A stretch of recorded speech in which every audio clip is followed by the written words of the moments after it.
Welcome to Braves Country Radio. We are excited to bring you a brand new season, your home for the classic call of radio baseball.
Lineup for Braves Country by D.M. McGee.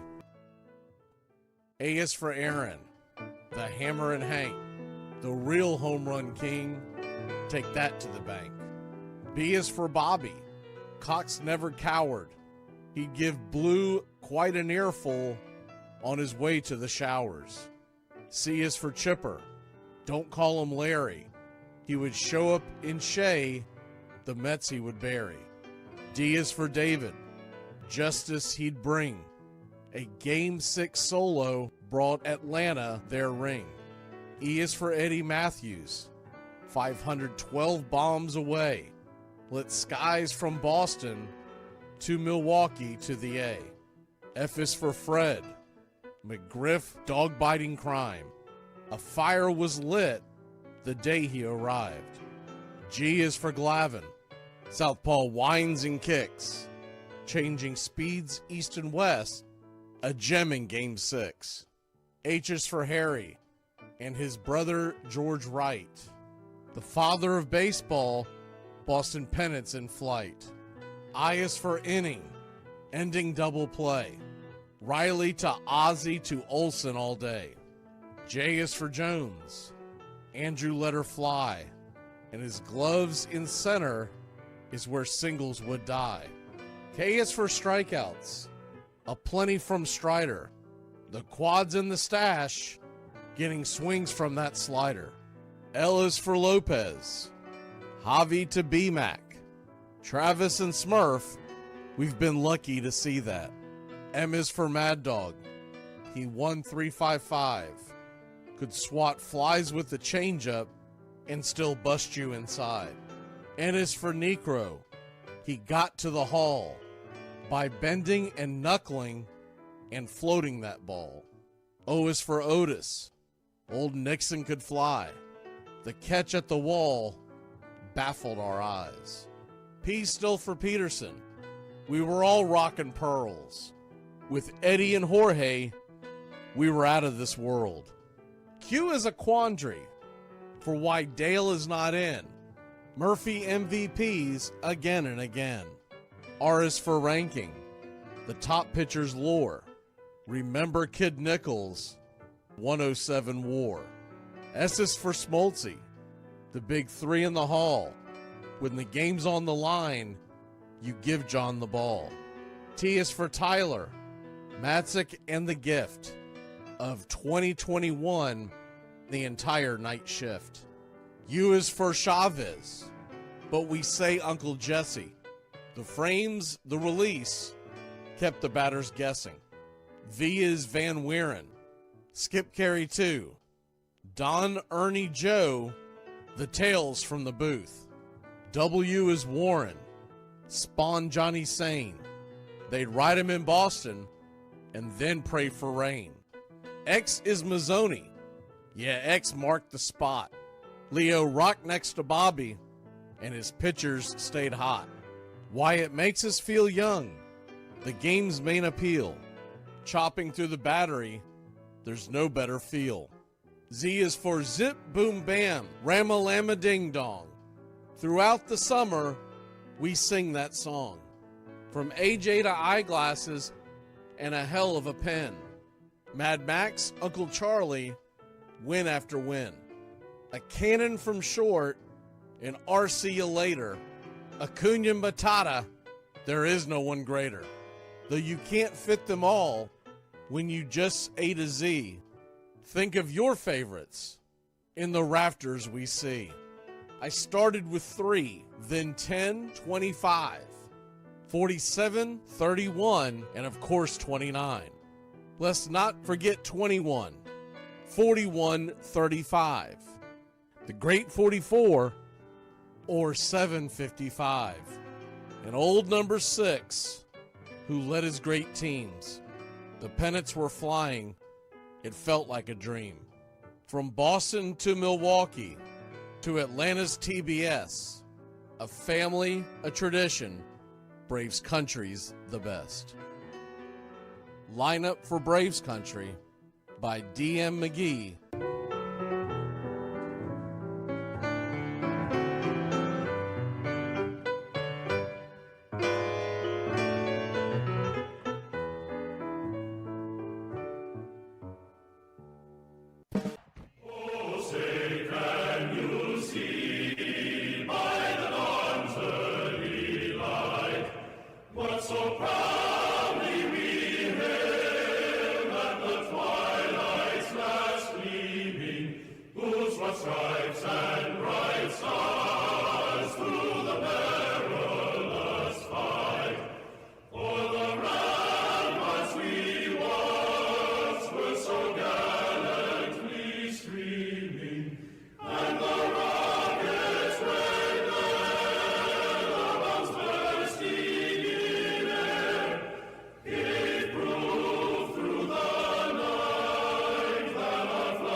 Ladies and gentlemen, we'd like to introduce today's teams as participants in this historic game.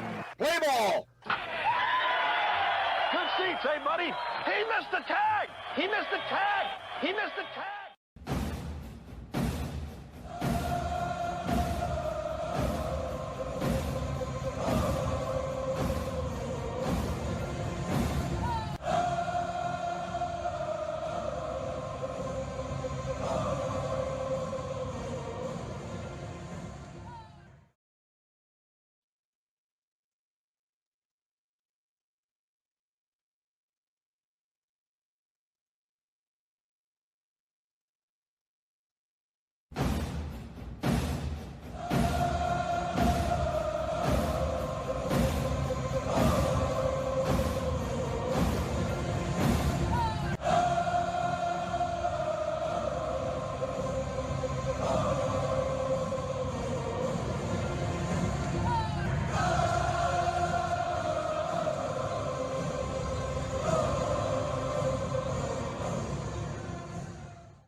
Okay, now we should be good to go. Nudicles, if you are there. Hello, sir.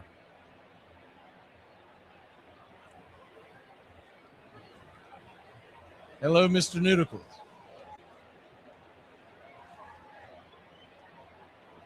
It looks like that your microphone is unmuted. So I don't know if you've muted your phone or what's going on here, but we'll give you a couple minutes if you don't chime in to the broadcast. As we've got this live broadcast, we got time constraints. So while we wait for him to chime in, we will give you the lineup real quick. Drake Baldwin's leading off for the Braves today. The number 2 batter is going to be Acuna in right field. Baldwin is behind the plate, by the way. Olsen is batting third at first.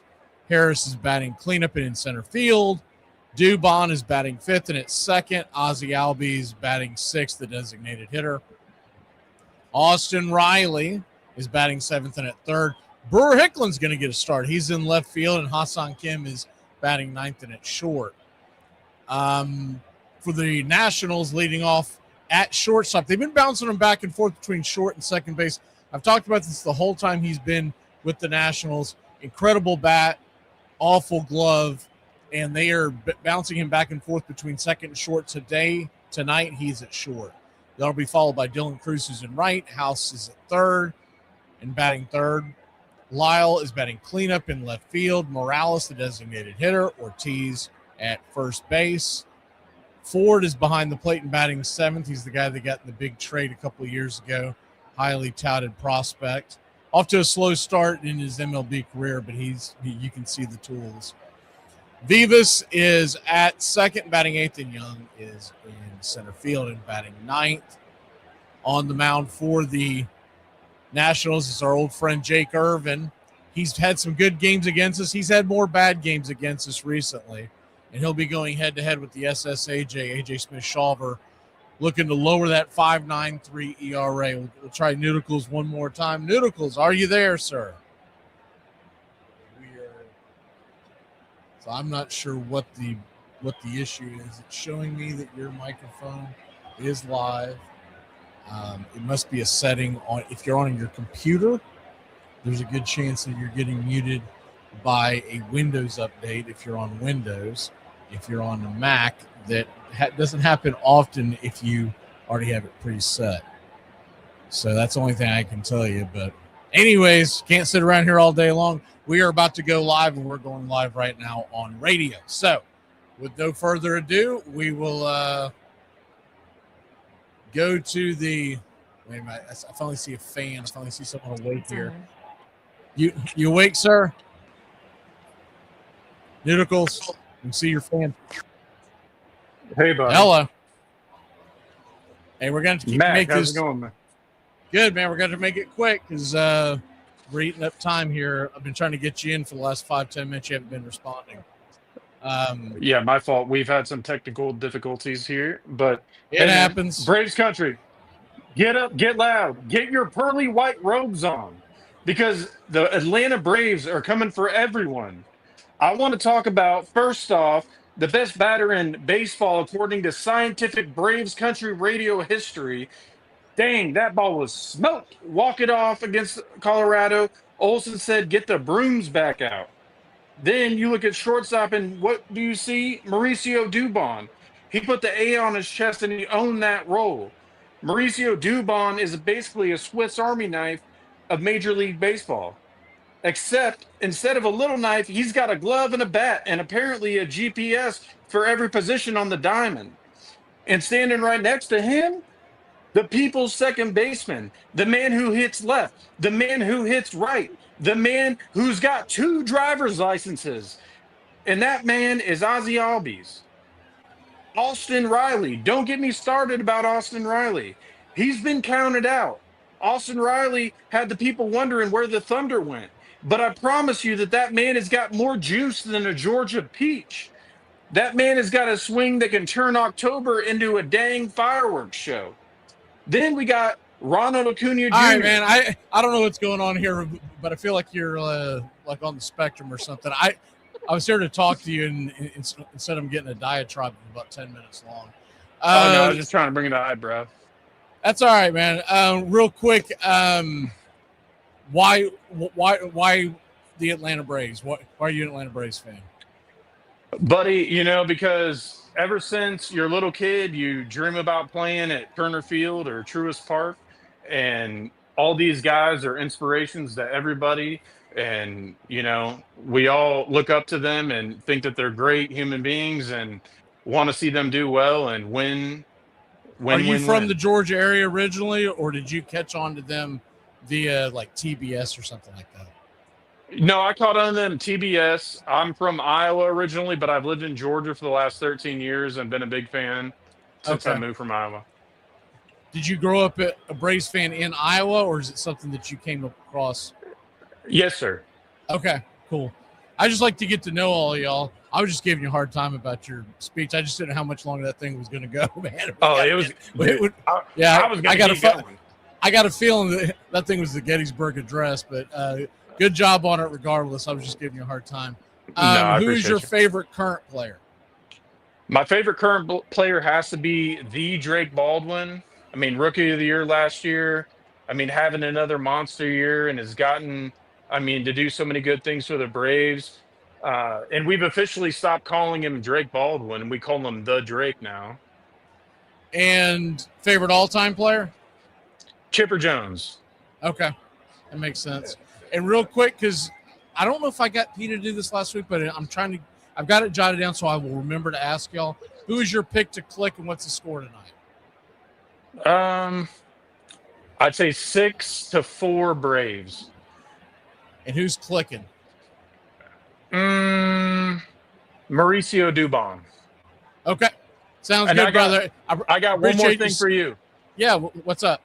Sorry. We got the best family here at BCR, and I want to thank the great and powerful Uncle Charlie, my man Iron Lung, crowd favorite Royal Pita, my favorite herb Rosemary, Rebecca, Sleepy Toenails, Richard Talley, Big Truck, James Ray, Scotty B, and let's not forget Ashley, just to name a few. Sounds good, brother. I'm sure they appreciate it. We appreciate all y'all tuning in every night.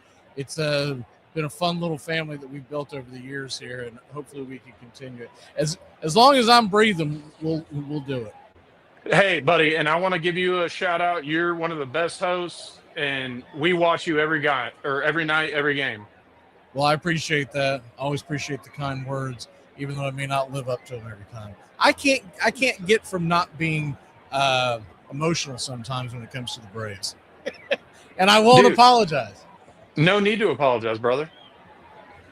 Well, thank you, sir. Appreciate you stopping in, and go Braves. Hopefully we can get back on the winning ways, and we're going to step aside for a second. Y'all remember this is a doubleheader tonight. We've got Arizona and Philadelphia following right after this. They start 3 hours after our first pitch, so we're going to jump over there as soon as the Braves end. All right. Good talking to you, bud. Nice Thank you, buddy. Yes, sir. Nice meeting you. All right, we're going to take a quick break, step aside, and then it's pitch-by-pitch, play-by-play of those Atlanta Braves versus the Washington Nationals. Game 1, A.J. Smith-Shawver. Let's get it. It is the American game. You see a guy hit the ball out the ballpark, and that same guy can come up tomorrow in that situation and miss the ball and lose the ball game. Can bring you up here. It can bring you down there. One thing about it, though, you know it always will be a tomorrow. You got me today, but I'm coming back. Think about it. What is there in your life, besides your love of family maybe, that carries all the way through from almost your earliest recollections till the day you die, and you care about it in one way or another? There are very, very few things that make that list, but we have a child's interest in baseball, so it will be one of the few things in my life that I have cared about in one way or another all the way through.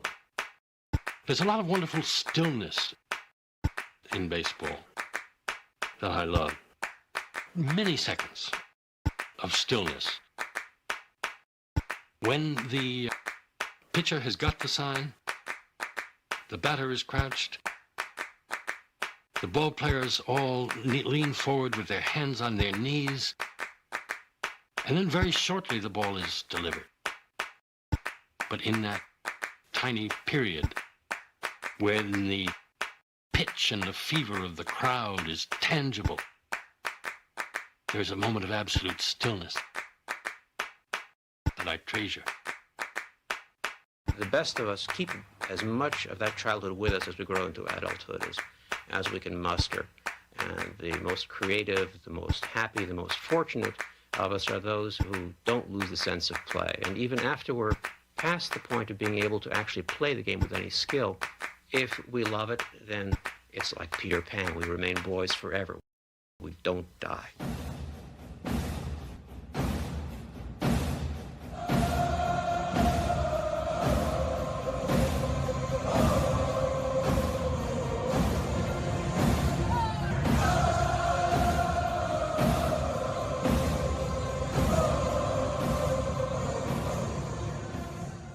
Ladies and gentlemen, we interrupt our program of dance music to bring you a special bulletin from the radio news. Sit quietly and we will control all that you see and hear. There is nothing wrong. You are about to participate in a great adventure. You are about to experience the awe and mystery. You unlock this door with the key of imagination.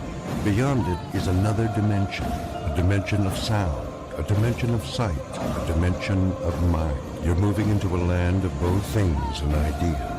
You've just crossed over into Adventures in Time and Space.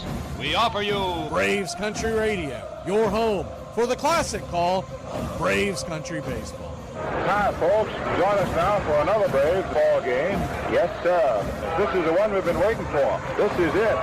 This makes you feel like it's spring and baseball, no more measles, and free tickets to the circus. You're in Braves Country.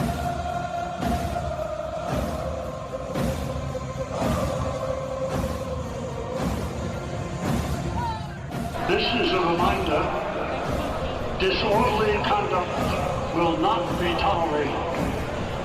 Please respect your fellow fan and refrain from any unruly behavior. Failure to comply with these guidelines will result in ejection.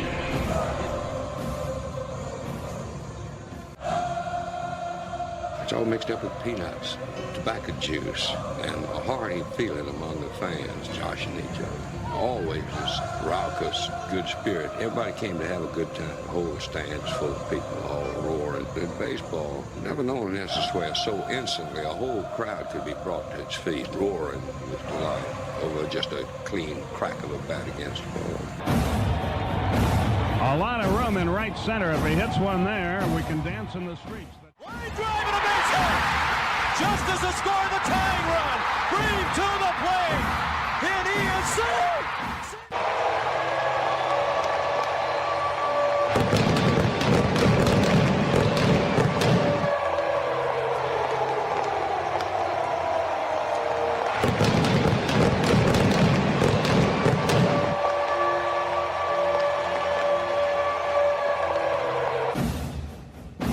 We're 1 out away, Braves country, from a trip to the World Series.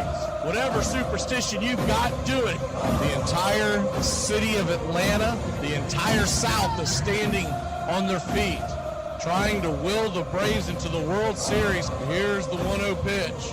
And swung on and ripped over to Dansby Swanson. Dansby's got it. He fires over to first. Baby, sound the trumpets. Do the job through the streets. Your Atlanta Braves are headed to the World Series. And the place is going bananas.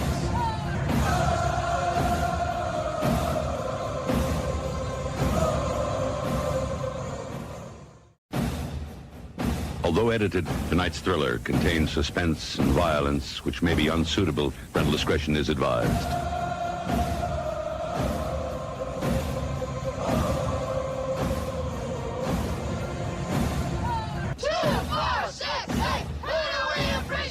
You're in Braves country.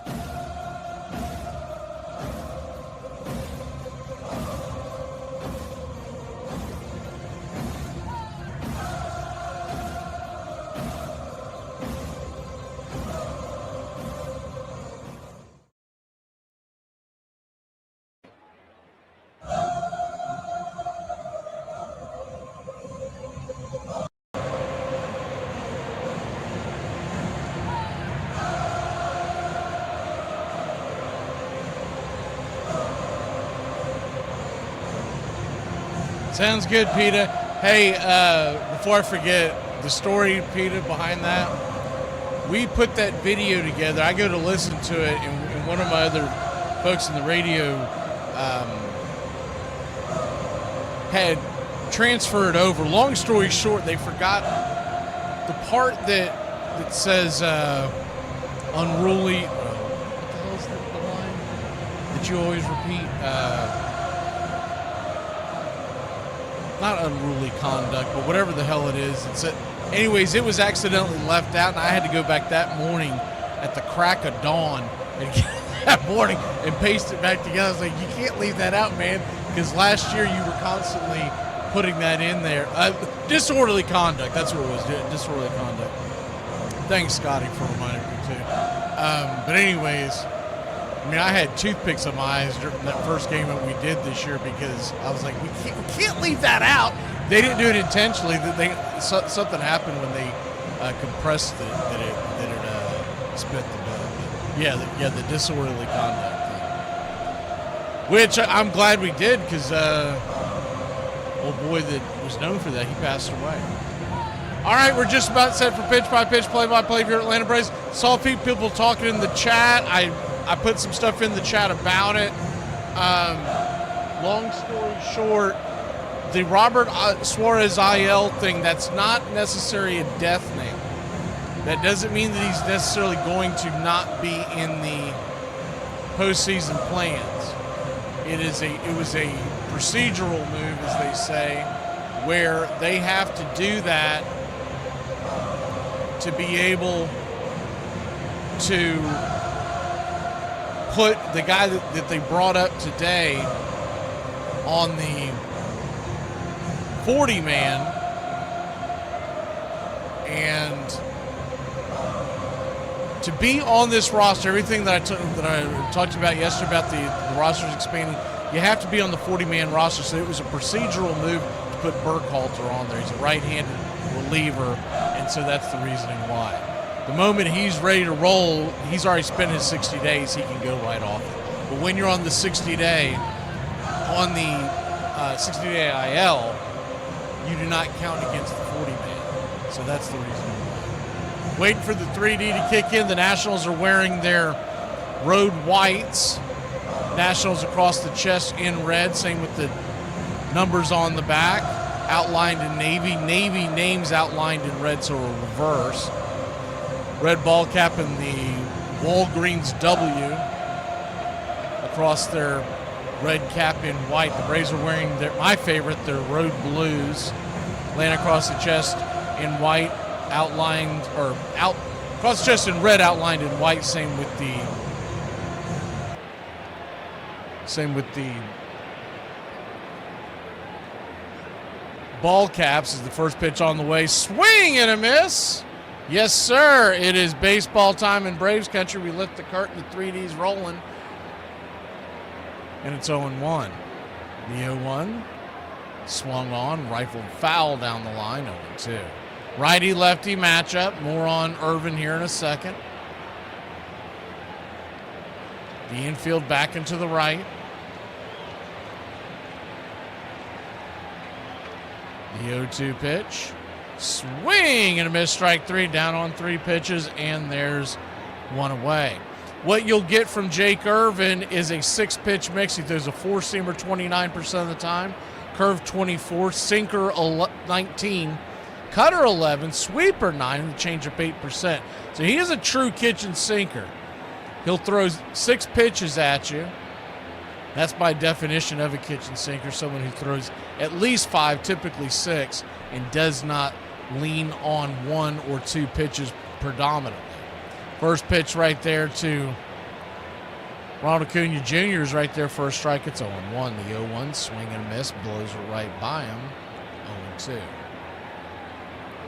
The 0-2 count is the outfield for the Nationals. Back into the left, or from left to right is Lyle, Young, and Cruz. The 0-2 pitch. Rifles it foul. Irvin working very quickly. Around the horn, third to first, it's House, C.J. Abrams, Vivas, and Ortiz. Ford is behind the plate, and, of course, Irvin on the hill. The 0-2 pitch. This is out and away, 1-2. Your home plate umpire, Ramon De Jesus. Third base will be manned by Dexter Kelly. Second base, Paul Clemens. And first base is Adrian Johnson. 1-2.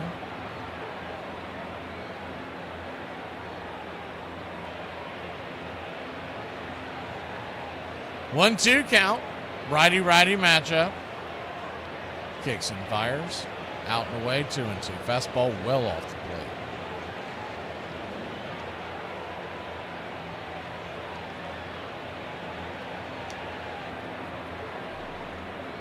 The 2-2. 3-2. Well down and away.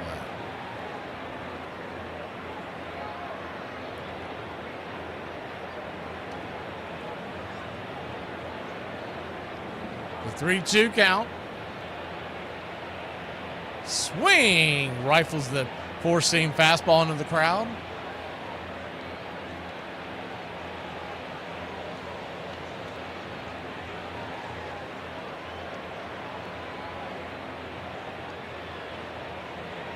The payoff pitch. You go around, they check down the line, strike 3. Rung up by Dexter Kelly. I thought I had that crisscross. This is the same umpire crew that we saw down in Atlanta last night. Dexter Kelly's at first. De Jesus is behind the plate. Clemens at second. Adrian Johnson's at third. Adrian Johnson was behind the plate last night. I thought that was odd that I had jotted that down backwards. First pitch right there to Matt Olson. Taking first strike, it's 0-1. The 0-1 count. Righty-lefty matchup. Swing and a miss. Chased a 4-seamer off the plate. It's 0-2.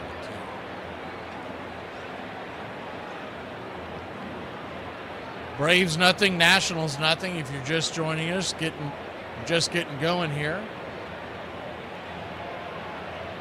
Early start here in your nation's capital. The 0-2 pitch. Curveball down and in. 1-2. This pitch he tries to get you to swing at. It's the one that Baldwin went after, though the one Baldwin went after was a little more inside. The 1-2. Swing and a miss. Blew it right by him. Strike 3. Olsen must have been sitting on that curve, and you can't do that. 97 miles an hour, like you were standing still. We'll be back in a flash.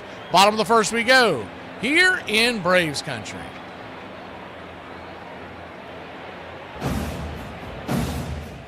get this bus moving. Stop. Come back. Too late. Roll call. Yeah. Roll call. You're in Braves country.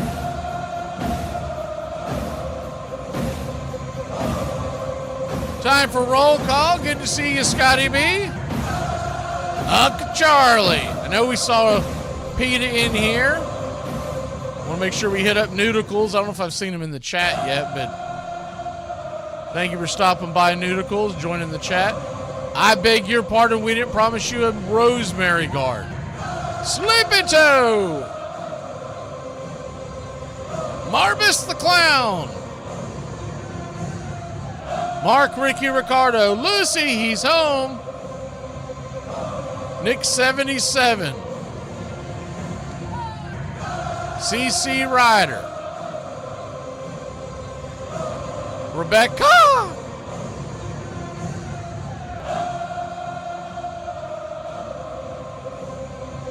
Doc Hopper.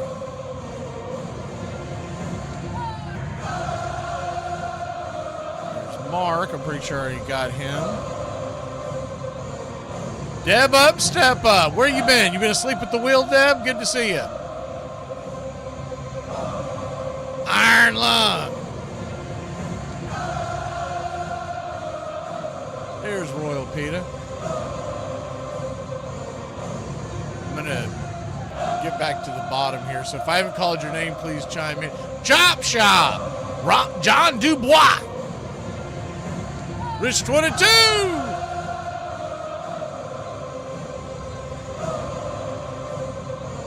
A.J. Smith-Shawver goes to work. First pitch to C.J. Abrams is down and in, taken for a ball.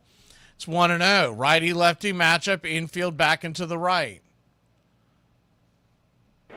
The 1-0. Swing rips it deep down the first base line. Thankfully foul. That ball was smashed up against the facade. Plenty of distance. Michael Foose.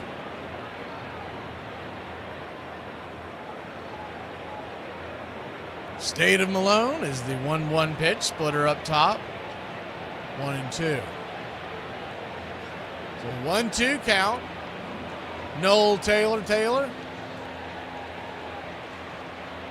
Kicks and fires. Splitter outside wide. 2-2.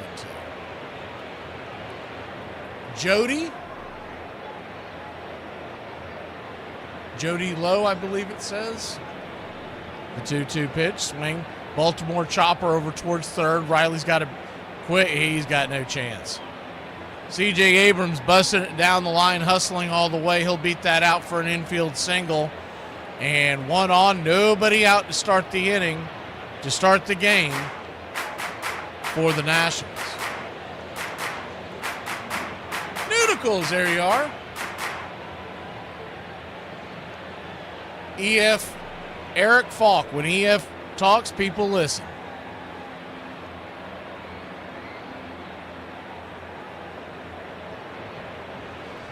So Dylan Cruz, the batter, righty-righty matchup, is A.J. Smith-Shawver. Fires the first pitch down and away for a ball. It's 1-0. A.J. Smith-Shawver these days has a 4-pitch mix. He leans on that fastball, and why not? It's a good one. 47% of the time. Splitter, 34% of the time. Quick flip over to first. Keeps the runner close by. Curveball comes in at 15 and the slider 4%. So the four-seam splitter and curve he uses the most, but he keeps that slider to keep you off balance. Runner goes. Pitch on the way. Fires it down to second base. Looked like oh man, that was close. They're going to call him safe, but that looked extremely close. Got a really good jump. Very good throw by Drake Baldwin. See that play again. I guess he might have just... Oh, the ball came out of his glove. That is my mistake. I did not see that when he swiped it. If he holds on to the ball, he probably gets him out. The 1-1 count. Swing and a miss. 1-2.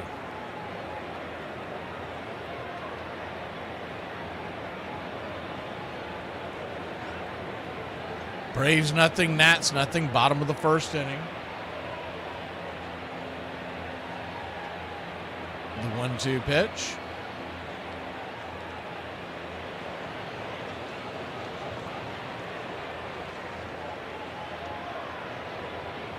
Down and in, 2-2. 2-2 count.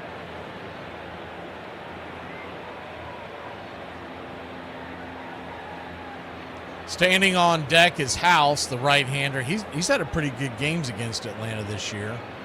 Lyle in the hole. The 2-2 swing and a miss. Strike 3. Got him to swing at that slider fading away, and there's one down. Left to right across the outfield for your Atlanta Braves. It's Hicklin, Harris, and Acuna. Yaz getting the day off. Thomas getting the day off. Riley, Kim, and Dubon. Olson at first. Drake is behind the plate, and of course the SSAJ is on the hill. First pitch down and away, sinker. Misses for a ball. It's 1-0. Brady House batting .241 on the year with 10 home runs.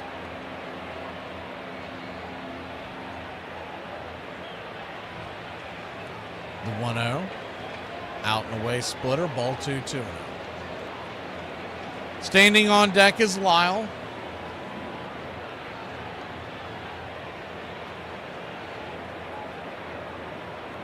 No runs, no hits, no errors for Atlanta.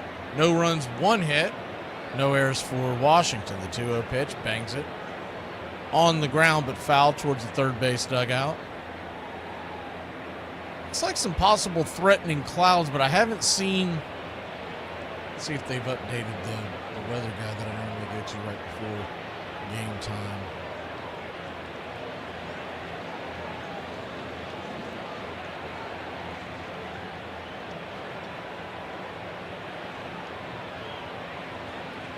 The 2-1. A.J. Smith-Shawver starts his motion, then swings around back to second, holds onto the ball, but it will count as a move. Doesn't appear we're going to get any rain. There's only about a 10 to 15% chance of precipitation in the area tonight. The 2-1, up and in, 3-1.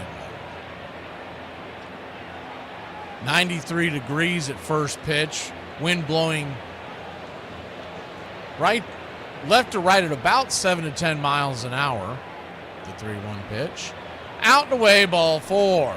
So he'll head on down to first, and trouble a brewing for the SSAJ.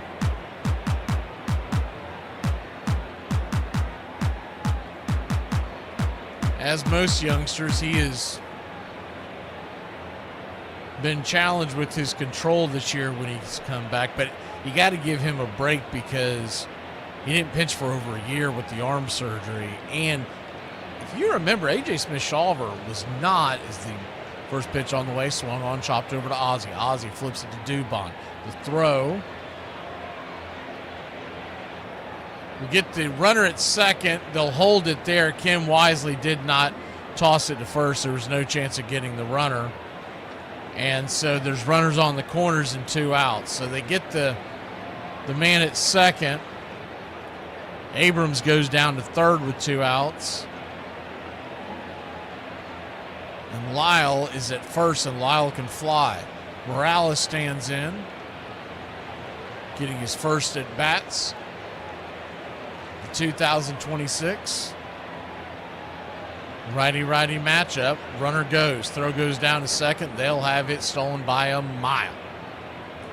Dubon falls down, and thankfully C.J. Abrams did not take advantage of the bumbling and fumbling over there, because if he takes off when he first starts to lose his balance, Dubon's going to have a hell of a time throwing him out from his wallet all the way to home plate.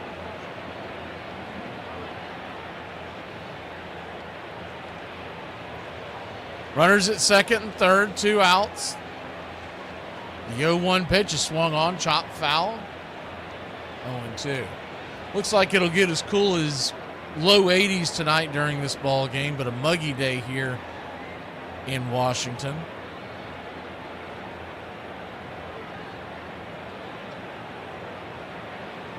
Yoandy Morales, this is his first at bat in the major leagues. Batted .286 in the minors. The 0-2 pitch, swing, ball gets away. Swing and a miss, strike 3. Drake's got it, flips it to Olson, standing in foul territory. Toe taps the bag, and that'll end the inning. So AJ finds a way to get out of that jam. We'll go to the top of the second, needing some runs. Where are you from? Where are you at here in Braves country? Where do you come from? Where do you hail from? You're in Braves country. It's always great to hear where everybody's listening here in Braves country.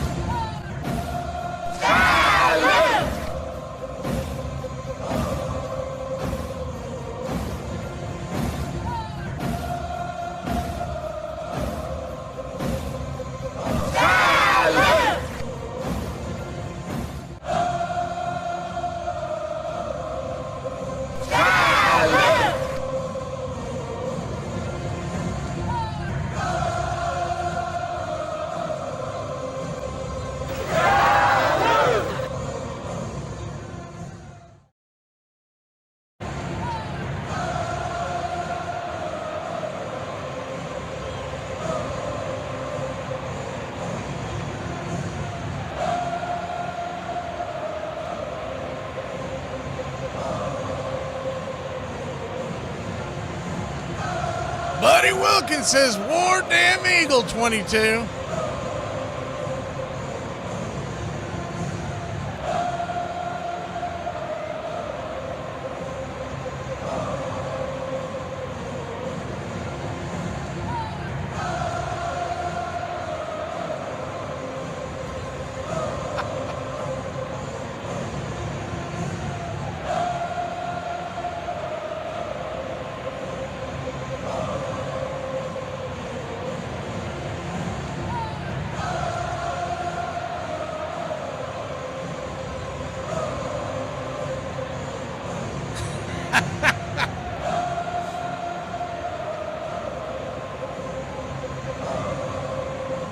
Welcome back. Michael Harris II, the batter. First pitch taken right there. Bender down and in for a ball. It's 1-0. 1-0. Kicks and fires. Excuse me, 0-1. The 0-1 down and in, 1-1. So 1-1 count. He's gone curveball, changeup. 1-1 to Michael. Four-seamer just misses out high.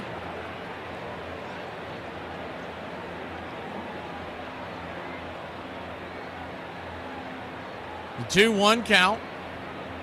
Inside four-seamer, ball 3-1. He was our pick to click, so for those of y'all who don't know what that means here, it means you got to get combination of two bases, runs, or RBIs. The 3-1 pitch, swing, lifted, out to center field, coming in, making the running catch. In center field is Jacob Young, one away. Swung at a bad one, on, especially with the 3-1 count. You got to take that pitch.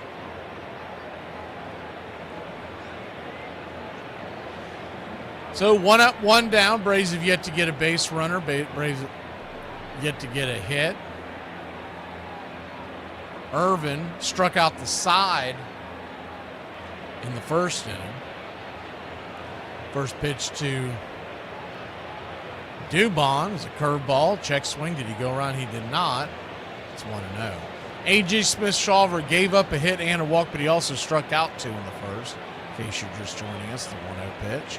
Drops it at the bottom of the zone, 1-1. Good take by Dubon. He hits that. He's probably going to ground out softly.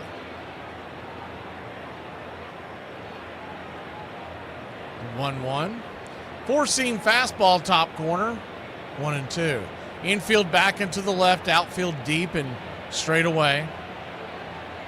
It's true straight away. You don't see that a lot anymore. The 1-2 outside wide, 2-2. Typically, the center fielder shading quite a bit to the right or the left, but today, right now, he's almost directly behind Irvin. Still be able to see the ball. The 2-2 fouls it back. We'll do it again. Irvin working very quickly. Decent pitch count. He's sitting at 26 for the day. He is just grabbing it and flipping it. The 2-2 misses high, 3-2. We're going to get a challenge here. Look pretty high out of the zone. We'll see how it's, what the ABS says.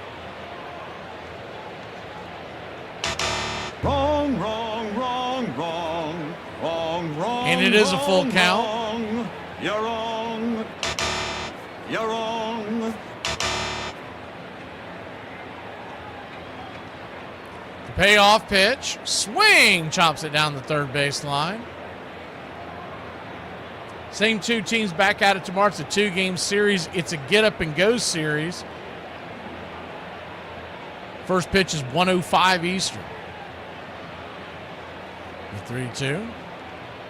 Fouls it back. Full count once again.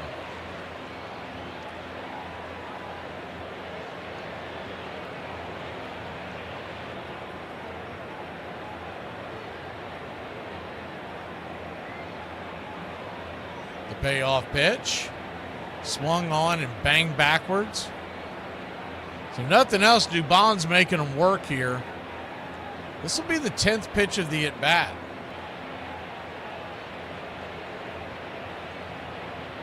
The 3-2. Swing, pops it up. High in the sky, can of corn. Who wants it? Third baseman Brady House comes in and grabs it. And there's 2 down. 10-pitch at bat will give way to Ozzie Albies. Irvin's at 31 pitches. It's not in Ozzie's nature early in the game, but if he could do a long at bat too, we could have him in trouble the first 2 innings. Righty-lefty matchup, first pitch down and in. Taken for a ball, it's 1-0.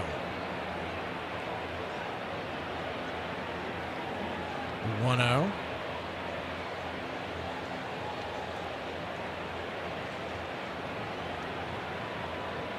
Irvin comes set, kicks and fires.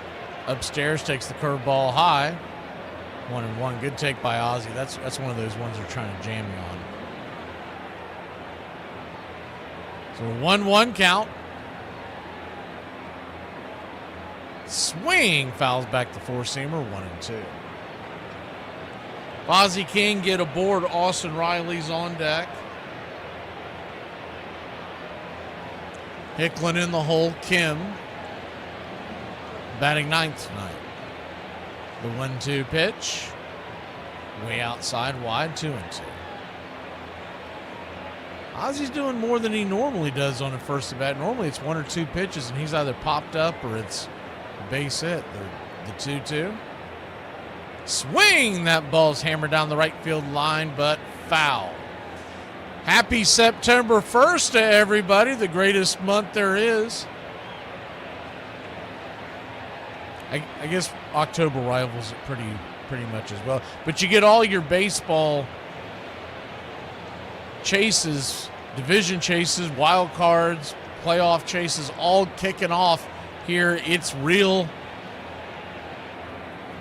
baseball from here on in as the 2-2 in the dirt, 3-2. There's no more of these, well, we can't chase this win. We can't. No, you got to get out there. You got to make a 30-day sprint count. The payoff pitch, swing, chops a foul. May not feel like September in the air, but it is September 1st. Last day of the season this year is the 27th. So 3 weeks from Sunday. The 3-2. Swing, rolls it foul. Ozzie's making him work. This will be pitch number 9 if I have that correct. And he is at 39 pitches. Started at 31.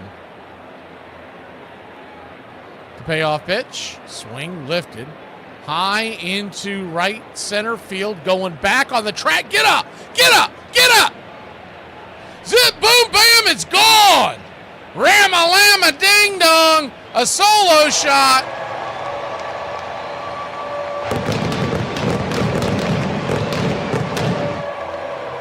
Oh, doctor! Gravy train and biscuit wheels. The Braves lead it 1-0. I'm the Wiz. I'm the Wiz. I'm the Wiz. I'm the Wiz, and nobody beats me. Woo-wee! Clocking and rocking, baby. How far did that puppy fly? 409 happy feet. And Austin Riley takes a swing at the first pitch he sees and kills the party. That'll end the inning, but not before your Atlanta Braves put One on the board. 1-0 good, guys. We go to the bottom of the second. A.J. Smith-Shawver back to his voyage. I just remember, like, in 1998 when the internet blew up and everyone was all freaked out about it, and they were like, keep your information off the internet. And we were like, yeah, for sure. And, like, now, a stranger can literally just pull up to us in an alley and roll down the window, say our name, and we're like, oh, thank God. Can you take me to where I live? Pete Schneider was a pitcher for the Cincinnati Reds from 1914 to 1918. On May 23, 1923, he had one of the greatest nights a baseball player can have. In that game, he was the starting right fielder for Vernon of the Pacific Coast League at Salt Lake City. In his first at-bat in the first inning, he hit a 2-run home run. Vernon batted around in the third, and once again, he would come up to the plate, this time with the bases loaded. With one swing, he unloaded them with a grand slam. In just 3 innings, he had 2 home runs and 6 RBIs. In the 4th inning, he again hit a home run, this time a 3-run home run. His next at-bat came in the 6th. He just missed another home run when he hit a double off the very top of the center field wall. In the 7th inning, he hit his 4th home run and 2nd grand slam of the game, raising his home run total to 4 and his RBI total to 13. Vernon would bat around again, and Schneider would come to the plate again in the 7th, this time with the bases empty. He hit another home run. His last at-bat came in the 9th. His last at-bat resulted in a fly-out to center field. He ended the game with 5 home runs and 14 RBIs. What a performance. Oh yeah, and his team ended up winning the game 35-11. Rothstein was basically a guy who never gambled. You know, he's known as a gambler, and he never gambled on anything in his life, which is why he got very, very wealthy. He only put money ostensibly gambling on things that he knew were a sure thing or that he had covered so well that there was no way that he couldn't make a profit. I don't think he really cared about sports. I think he really did cynically feel like, well, these guys are schmucks. They're going to be old men, and I'm still going to be making money off this game when they just have to pay to get into the stadium.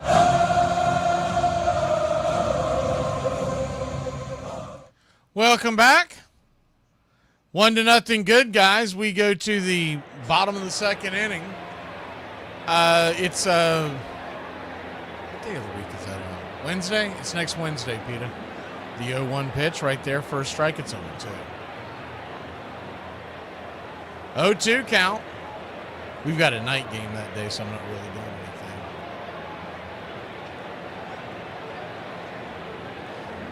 anything. The reason why I asked you, Clown, about that show, they've got a 1-1 swing, rips it up the middle, goes over and grabs it, scoops it, flips it. What a great play by Ha-Seong Kim! Are you kidding me? Are you kidding me? I did not think he was going to be able to get there in time. Wow!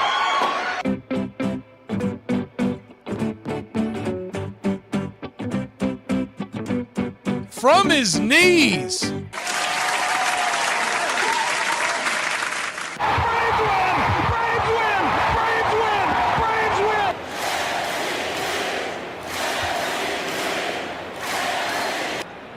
That's why I was playing that. I didn't know. For some reason, I thought the MVP jumped in much quicker, I'll be honest. I thought I was going to get the MVP in about 5 seconds. The 1-0. Check swing. Did he go around? He did not. 1-1. 1-1 count. Turns and kicks. Swing and a miss. 1-2.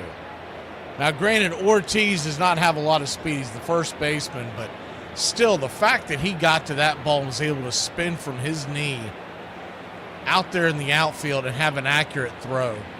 Good to see you, Big Truck. Win Chicken. Clown, the reason why I was asking you about that shows the 1-2 pitch swing, chops it down the line, foul.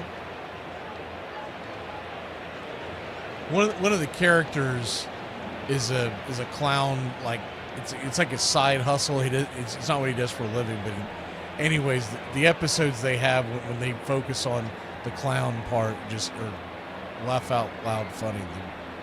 The 1-2 in the dirt, 2-2. So a 2-2 count, and every time I see your name pop up, I think of that show because there's a give and take between everybody on who hates and who loves the clowns. The 2-2 knocks that one foul. Henry Ford, the batter.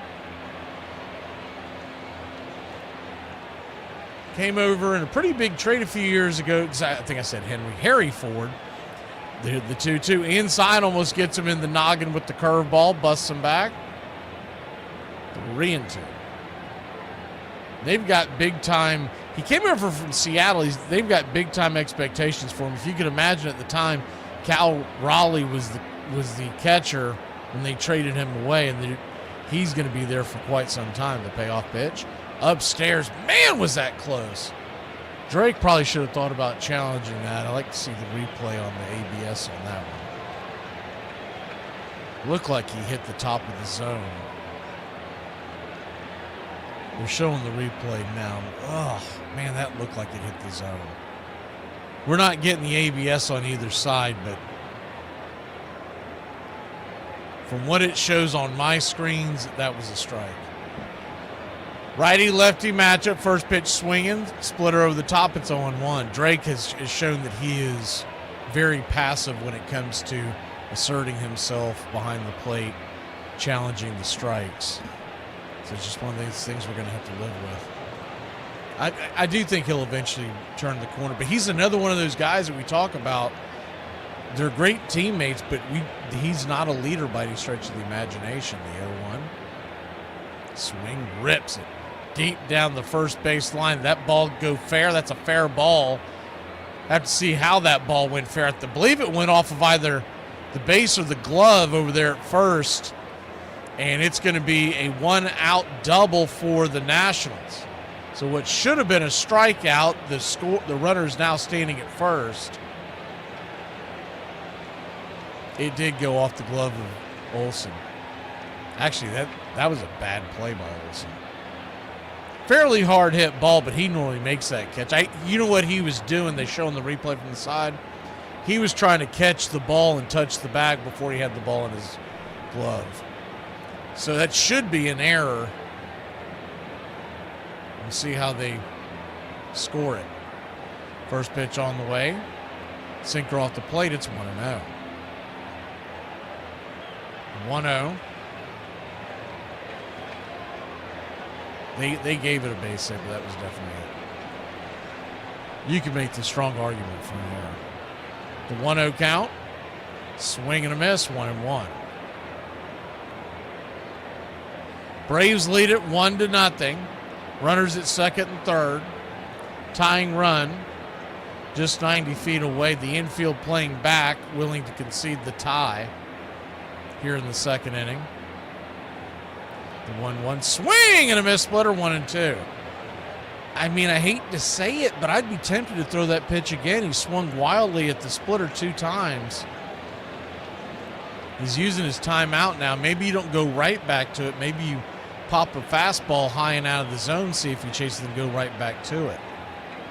That splitter, he's not picking it up. The 1-2 to Young. Swing and a miss, strike 3. He hit him with that splitter again. 2 down. Big strikeout there by A.J. Smith-Shawver trying to clean up the defense. That thing just fell off the table.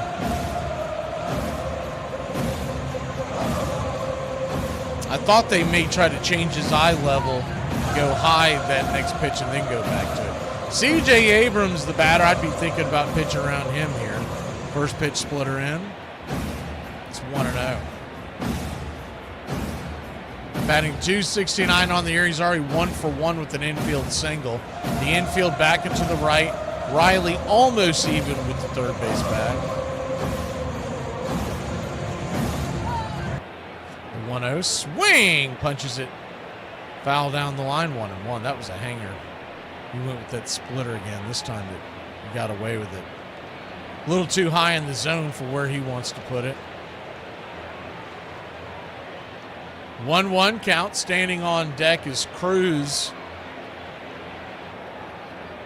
He doesn't have to pitch to him. The 1-1 swing rips it deep down the right field line. Another one clocked into the upper deck this time, off the facade, but foul. I mean, he is smoking it. I would not give him anything. See if he'll chase that splitter off the edge. If you got to walk him, is the 1-2 swing, chopper on the ground, up the middle, and that'll be a base hit. That'll score at least one run, most likely two, as Michael Harris slowly picks up the ball and slowly throws it into the infield.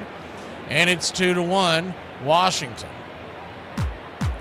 That's just the inexperience of a young catcher not realizing where he's at in the game.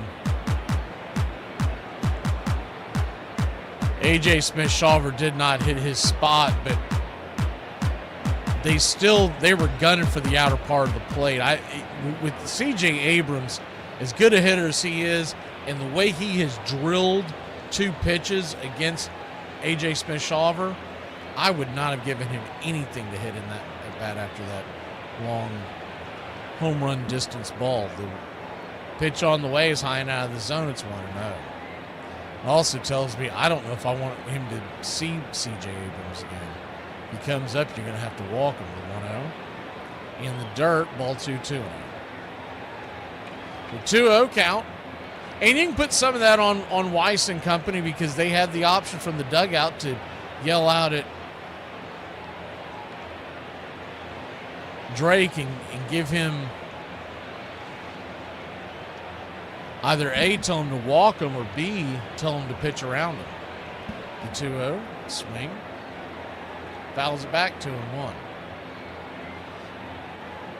2-1 count. Braves trail 2-1. Scored one run at the top of the second. Coughed up two here in the second. The 2-1 to Cruz. Righty, quick flip over to first. Abrams back in time.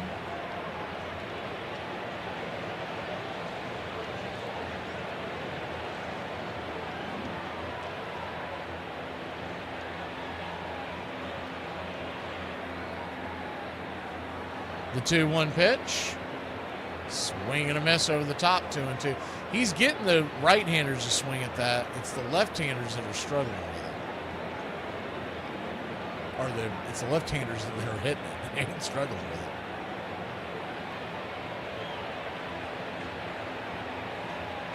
Thank you, Uncle Charlie.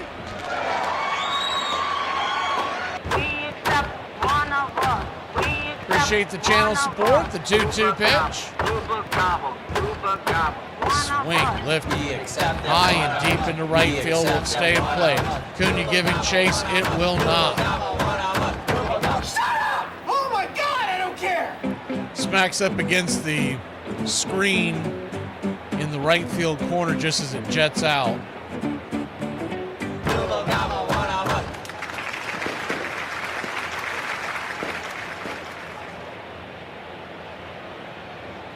So Deuces Wild, 2-2 count, 2 outs, 2 across, bottom of the second inning. AJ comes set, the 2-2, swing, rips it down the left field line, but foul. CJ Abrams was on the move on that one. He had a pretty good jump over there. You see that quite a bit when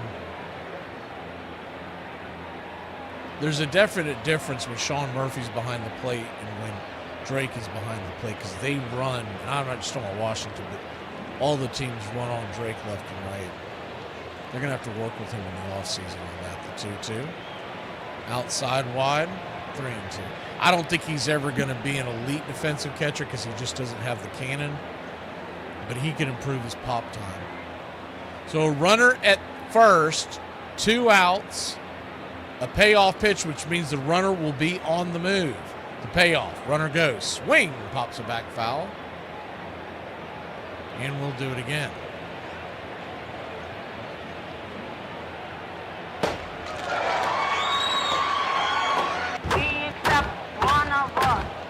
Thank you, Uncle Charlie. Much appreciated, sir. We accept that Payoff pitch. Outside wide. Oh my God, I don't care!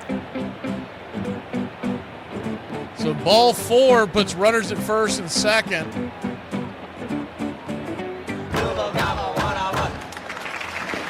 Brady House coming to the plate, and he has hit the Braves well this year. not just in his starts, but he's come off the bench pinch hitting. Hefner's out there now to talk to AJ. Nothing else. This might be to try to give him a breather. He is at 49 pitches. We're only at 2 outs in the second inning. And once again, it's a muggy day. A little warmer than what it normally is in Washington in September.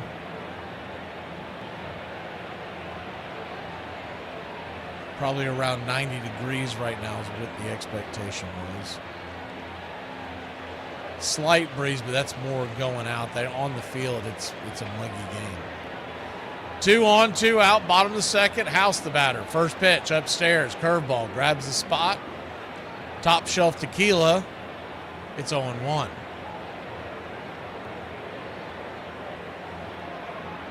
The 0-1.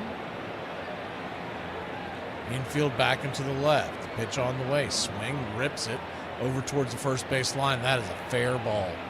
Down the right field line, fair. Acuna, my God, he looks like a 3-year-old out there chasing the ball. 1 run will score. 2 runs will score.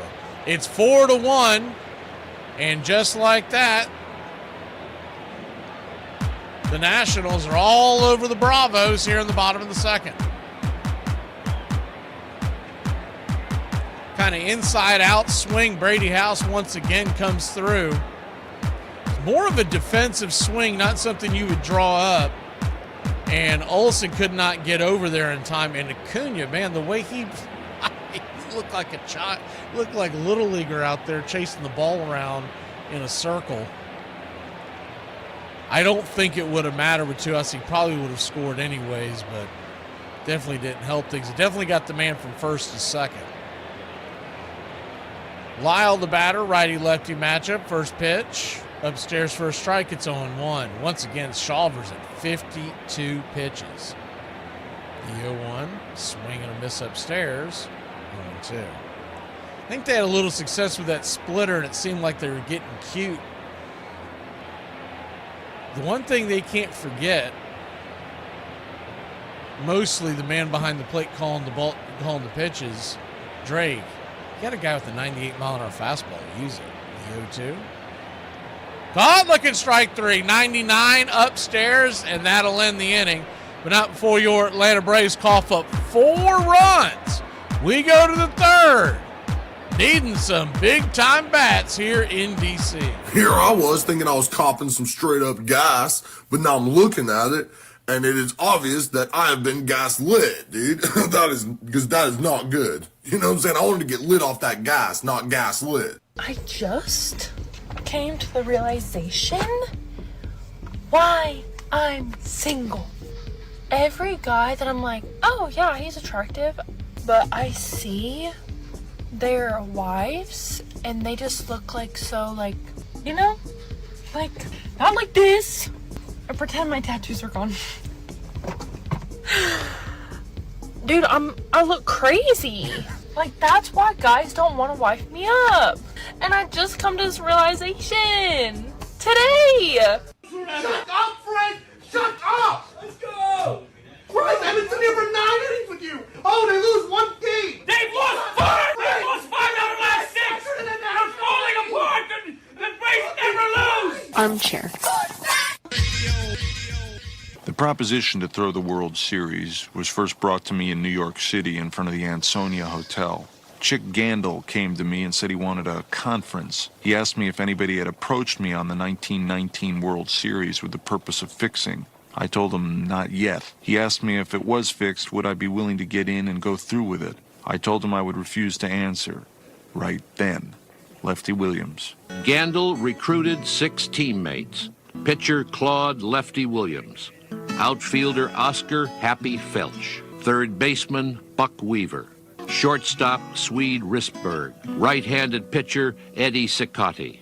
And the idol of schoolboys all over the Midwest, Joseph Jefferson Jackson.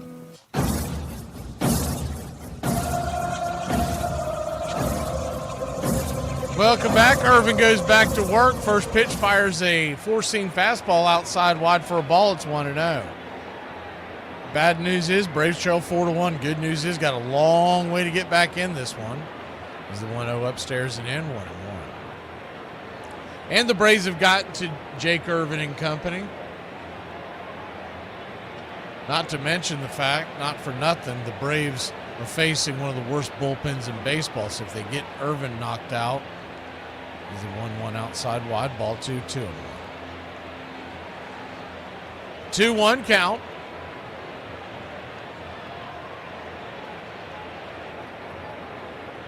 Brings it.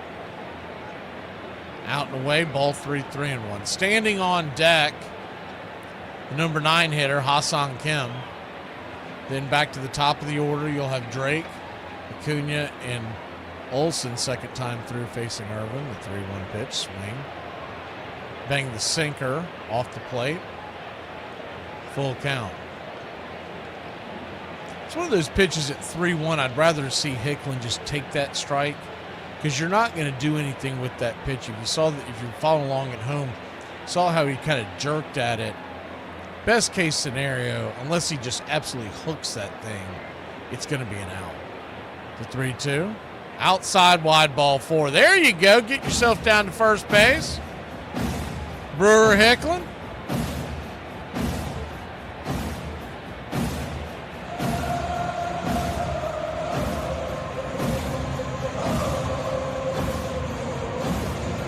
It's crazy how, things that you realize, because this season's gone by so fast, maybe because we've been winning and not going through it like we have the last couple of seasons. First pitch upstairs for a strike. Ha-Seong Kim, it's 0-1. We only have one more road trip after this one.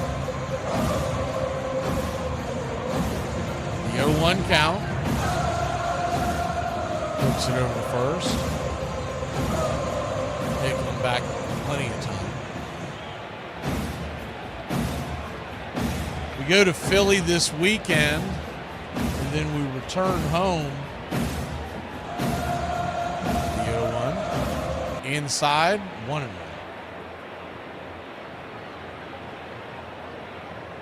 We'll have a 6-game homestand when we return, and then that homestand, by the way, is not going to be a treat. We have to face the Rays and then the Phillies. And then we've got a 6-game road trip one more time as the throw over to first. So Hicklin can now take off with both moves made. We go to Wrigley Field and we go to Houston. That's it as far as road games, not counting the postseason. The 1-1 pitch swing. Chops the sinker down and in, 1-2.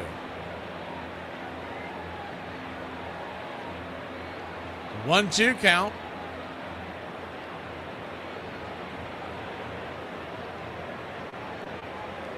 Braves definitely don't have an easy road here in September.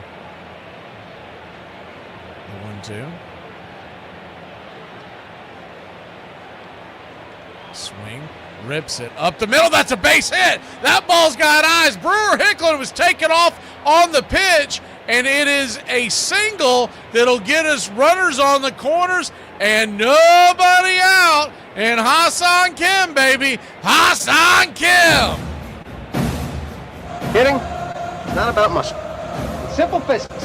Calculate the velocity V in relation to the trajectory T, in which G, gravity, of course, remains a constant. It's not complicated.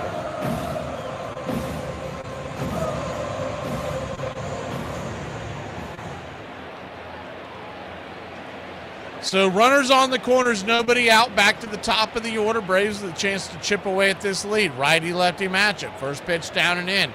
Drake Baldwin takes the pitch. It's 1-0. 1-0.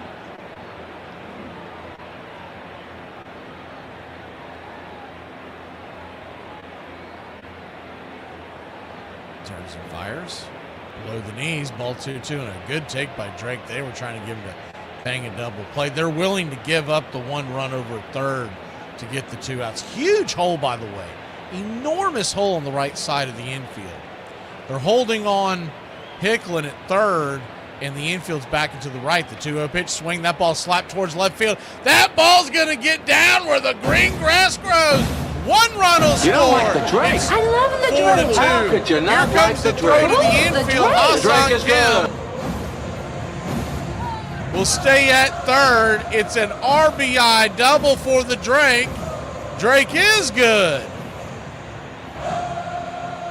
That ball was roped and punched in between left and center up against the wall. If that ball hadn't came off the wall so quickly, Kim might have scored. That ball was absolutely drilled.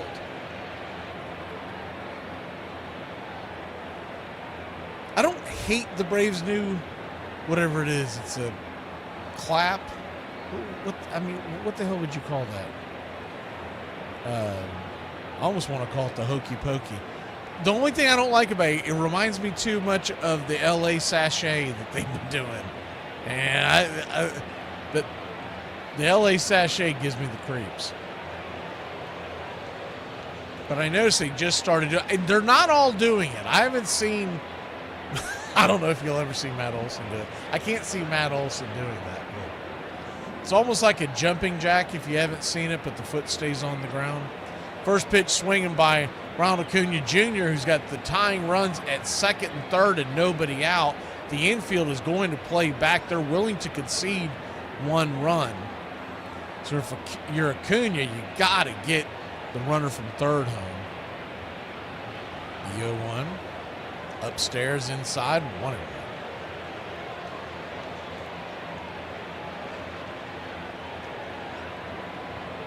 1-1 count.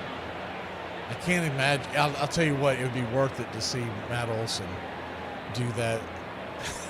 Do that. Like I said, I don't know what to call it other than the hokey pokey. The 1-1 misses in 2-1. Because they keep 1 foot on the ground and then they do almost like a jumping jack, but the 1 foot stays, so they go in and go out. It's very much like the hokey pokey as far as the foot goes. The 2-1 swing punches it deep down the right field line. But foul and into the stands, unfortunately. That would have definitely scored a run if that ball was caught. I'm going to choose to call it the hokey pokey. I don't give a damn what they call it. The outfield is deep and straight away. The infield is back and to the left. Huge hole down the right field line. The 2-2 swing lifted high and deep. Will that ball stay fair? If it does, just foul. That would have scored. It went into the corner. It almost had the home run type of distance, but I think if it stays straight, they would have caught it at the wall. That they have that huge little indention, and in that right field corner, the fielder can make the catch and kind of disappear from the cameras. The 2-2. Swing and a miss, blew it right by him, strike 3. So Acuna comes up empty. 1 away, and that'll bring Matt Olson to the plate.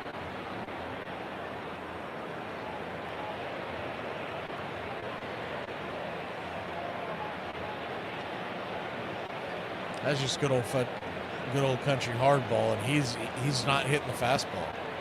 That's why you don't extend Ronald Acuna Jr. Righty-lefty matchup, first pitch, cutter. Right there for a strike, it's 0-1. The hope is somebody will bite on that line and the Braves can get something out of it. But if they get him all the way to free agency, he's going to ask for the moon and stars. The 0-1, down and in, 1-1. The talent is undeniable, and someone will give him the money thinking that he'll be fine.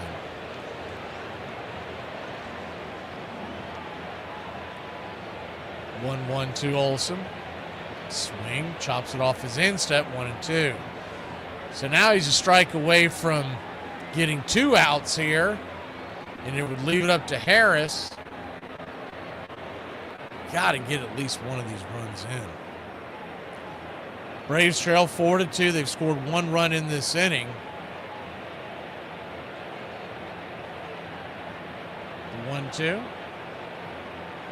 Swing lifted. That'll get it done. The ball. No, it will not. It's going to almost like a fister off the end of the bat, and it'll be a soft line drive that the second baseman will get to 2 down. I thought he got a much better swing on that. That is my fault. Just got underneath that. And now they've got 2 on, 2 out, and in danger of stranding both runners. A base hit now would most likely score 2 with the 2 outs. Michael Harris II coming to the plate. He lined out to center his first time up. Once again, the infield is still back and to the right. Huge hole down the in between short and third. First pitch to Michael. Swing and a miss. Chased a bad one out of the zone. It's 0-1. Thankfully, he didn't hit that one. That would have been a pop-up in the infield. The 0-1.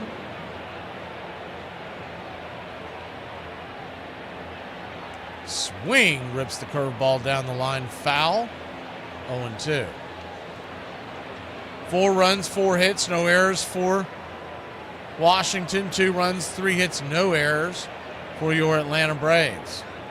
A single would tie it.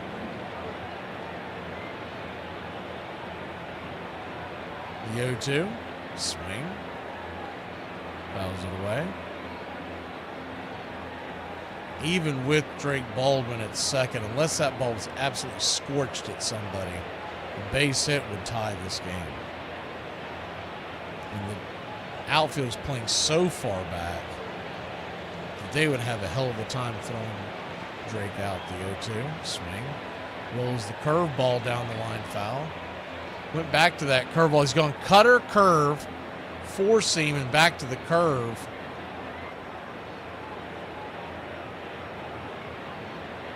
If Harris can time up that curveball, we're going to be dancing.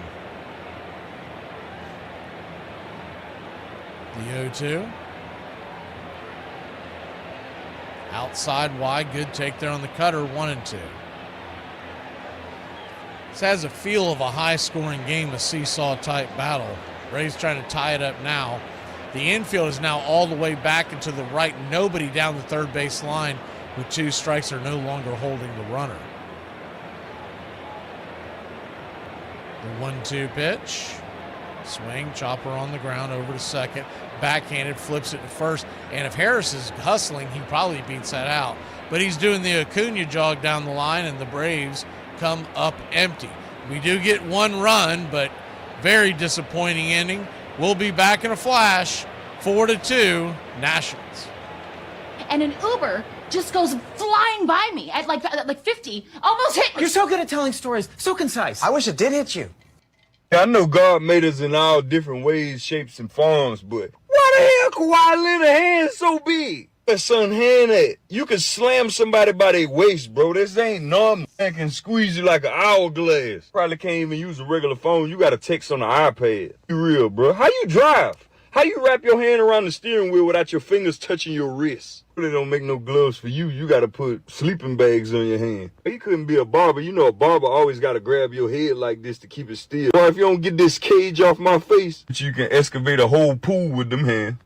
The 9 greatest center fielders since the modern game was integrated in 1947. Pre-war legends like Babe Ruth, Lou Gehrig, and Ty Cobb won't be cracking these. Without further ado, here's number 9. In center field, number 34, Kirby Puckett. Was probably one of the most popular players in his home city of anybody in the modern history of the game. Provided that sort of intangible effervescence that made you want to watch him. This little guy, this pudgy guy, this guy looked like maybe built like a beer keg. He had that short, squatty body, looked like a fire hydrant. He looked like a little bowling ball, but man, could he get everything done that needed to be done. Having that 5'8" body jump over fences and rob opposing players of the home runs. And he did that numerous times. Oh, my goodness. Glaucoma ended Kirby's career when he was just 35. Pride and integrity. Just don't take it for granted because you never know. Tomorrow's not promised to any of us. Although a stroke took Kirby's life while he was still in his 40s, he's remembered as a player in his prime. I love you all. Thank you. I hate it when people assume things about me that aren't true. Like, because I'm pretty, I'm stuck up. I'm just like, shut up, troll. Why am I even talking to you? First pitch on the way is swung on and fouled back, straight back to the backstop. Morales. It's 0-1. Morales 0 for 1 on the day, making his major league debut. The 0-1 pitch swing, lifted high and deep, going back on the track and shoved down the throat of A.J. Smith-Shawver. A solo shot, Yohandry Morales' first home run of his Major League Baseball career. And just like that, it's back to a 3-run game.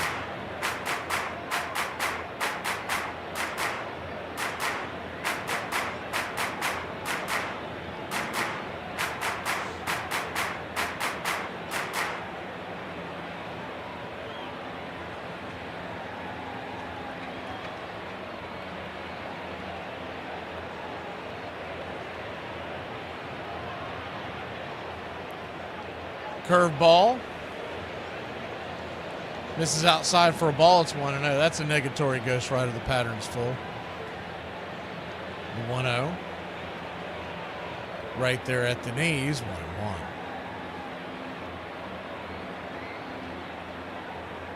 He is not, Charlie, and that slipped through the cracks, but that's for another day. The 1-1 pitch. Swing and a miss. It's 1-2. So a 1-2 count.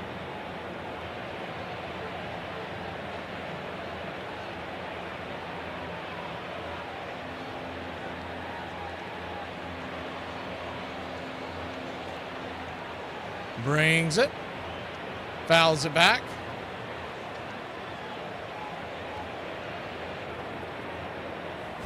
The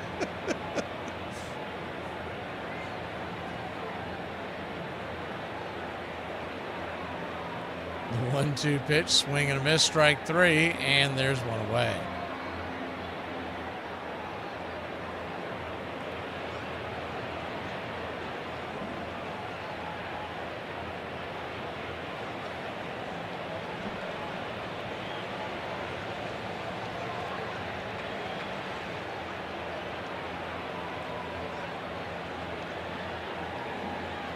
Righty-righty matchup. Ford the batter, Harry Ford Jr.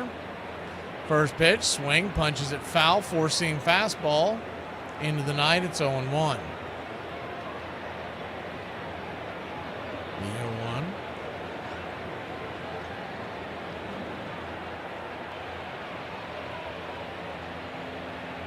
Outside wide, 1-1.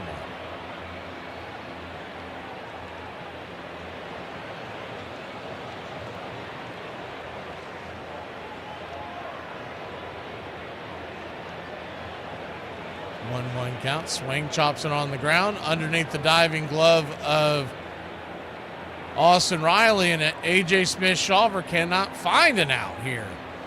So 1 on, 1 out.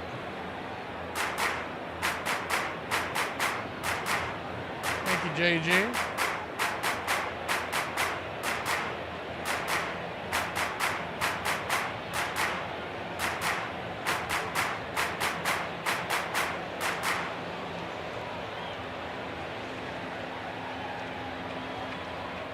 Vivas the batter, righty-lefty matchup. Curveball down and in, misses. It's 1-0. 1-0 count.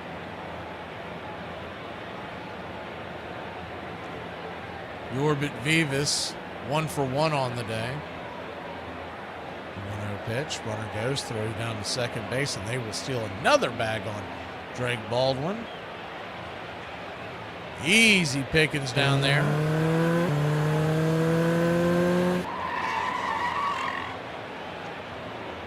And the all-out assault continues on Drake Baldwin's throwing arm. The runner almost came off the bag. They were checking that. He beat it by a mile forward. Hassan Kim believes that it came off, but when he's looking at it, it's on the back end. There's just not a camera back there. The 1-1 pitch, swing and a miss, it's 1-2. They're having some kind of a conversation over there. I bet you Ford basically saying, I got away with it. The 1-2 count.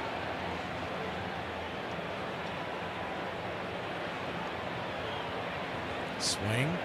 Hard hit on the ground over to second. Ozzy's got it, flips it to Olsen, and there's 2 away. But the runner from second is now 90 feet away with 2 outs. They're trying to get A.J. Smith-Shawver through this. What is he sitting at? 68 pitches now? They'd love to get him through 5 innings. It's just going to be tough because he's not getting a ton of outs, and the top of the order is looming. Number 9 hitter, Young, at the plate, off the plate wide. Just want to know, you wonder if you might see the kid that they called up today, Burkhalter,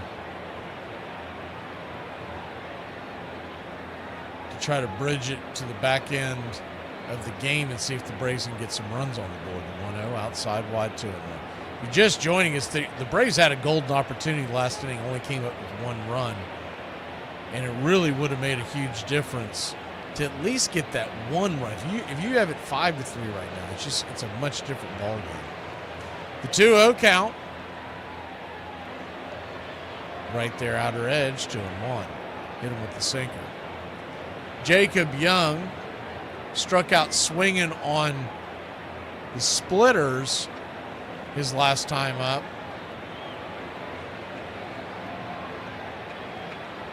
The 2-1 pitch, outside wide, 3-1. Hard to get him to swing at these splitters when he's not hitting the zone at all. And standing on deck, looming on deck, a big shadow, is C.J. Abrams, who has beaten him senseless so far. He's 2 for 2, and some of the foul balls that he's hit has ripped paint off the wall in the back. 3-1. Swing, rolls it on the ground over to short. Kim's got it. Sure-handed flip, and that will end the inning. And whoo, wipe the sweat of your brow. Braves do cough up another run. We got to get some runs. A.J. Smith-Shawver, this ship is sinking. Back in a flash. They say everything you've ever heard is locked in your brain somewhere. Another fun fact, your brain burns 20% of the calories you consume. My burrito! One-season wonders. In 1989, a 23-year-old Jerome Walton would make his Major League debut with the Chicago Cubs on April 4th, a game in which he had 2 hits and drove in a run. There's no place like home. In 57 games, he had 70 hits, 3 home runs, 24 RBIs, and 12 stolen bases. During day games that season, he had 40 runs, 81 hits, 16 stolen bases, and a .329 batting average in 60 games. Against the National League East, he had 90 hits, 15 doubles, 32 RBIs, 17 stolen bases, and a .304 batting average. He rocked left-handers to the tune of a .320 batting average, a .374 on base percentage, and a .438 slugging percentage. He was named the National League Rookie of the Year, the first Cub since Ken Hubbs in 1962. He ended the season batting .293 with 24 stolen bases, and he also had a 30-game hitting streak. It didn't end there. In the National League Championship Series, he batted .364 with 8 hits in 5 games.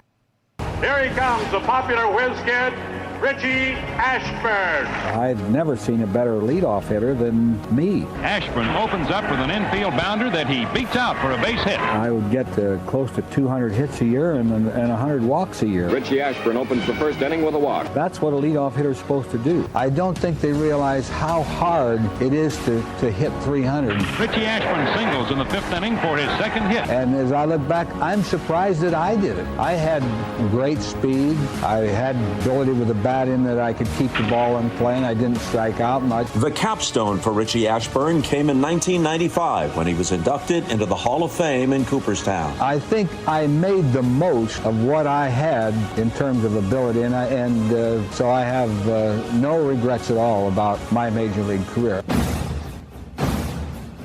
Here is my Halloween costume reveal. Can y'all guess what I am? I'm that Welcome back. First pitch upstairs. Cutter to Dubon's taking first strike. It's 0-1. The 0-1. Turns and kicks. Inside. Dubon wants to challenge. That's going to be a really close challenge on 0-1. And, yep. Wrong, wrong, wrong, wrong. Wrong, wrong, wrong, wrong. He moves his head too much in a bat to be able to really challenge a pitch like that. The 0-2 outside wide, 1-2. He just quickly darts his head away. That's got to be difficult to. It's who he is. We're not changing it, but him challenging pitches, he hasn't been great at it this year. The 1-2 pitch, swing, fouls away. I will say, because he's so much better with runners in scoring position, they've got to do something about the top of that order. Because when runners in scoring position, Dubon's who you want up there. The 1-2 swing and a miss, strike 3, 4-seam fastball, one away. So if you want to bust it up and have Dubon behind Olsen, I don't know what you want to do, but that was wretched what happened in the previous inning. You have 2 on, nobody out, trailing by 2. Or second, third, nobody out, trailing by 2. And you don't come away with anything. First pitch on the way to Ozzie. 1 pitch, Ozzie back at it, rolls it over to second. 1-2 down. 4-3 on the put out. I knew that was too good to be true when he had that long at bat first time up. You knew he was hacking it the first thing he saw.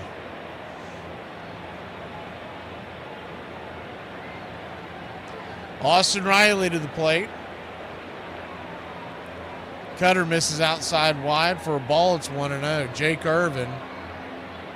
It's at 76 pitches, but he's having a very quick inning here, so he'll probably get through 5. 1-0. Outside wide ball 2-2.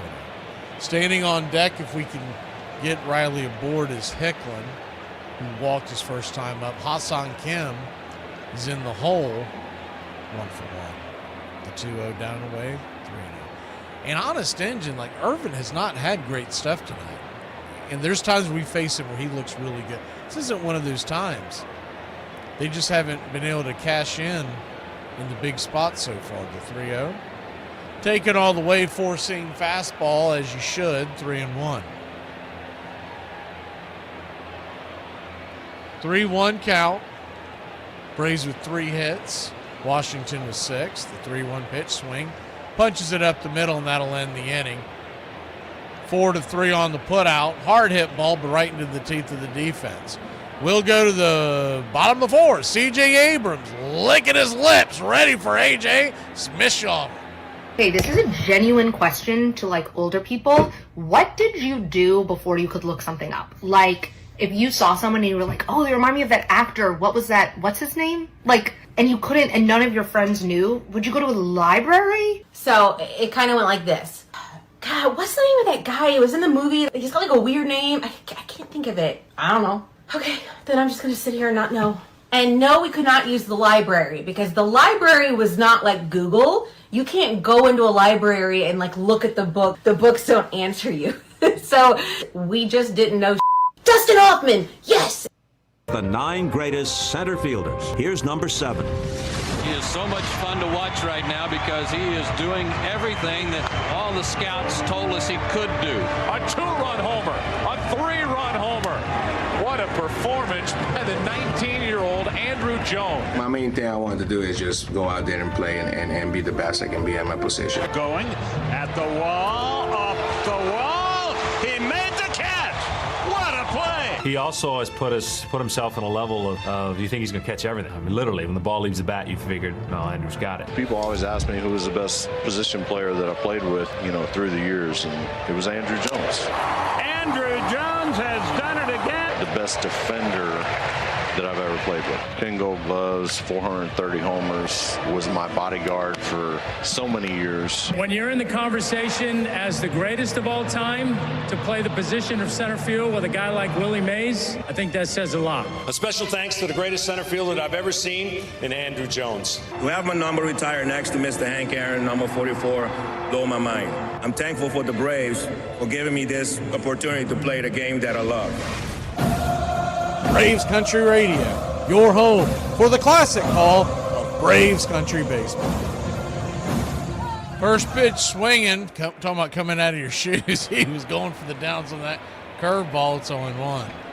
He has smoked a couple of those into the right field seats. The 0-1. Swing and a miss, it's 0-2. C.J. Abrams 2 for 2 with an infield single and a single to center. Some of his foul balls, he has absolutely scored. The 0-2 count. Turns and fires. Swing, fouls it back.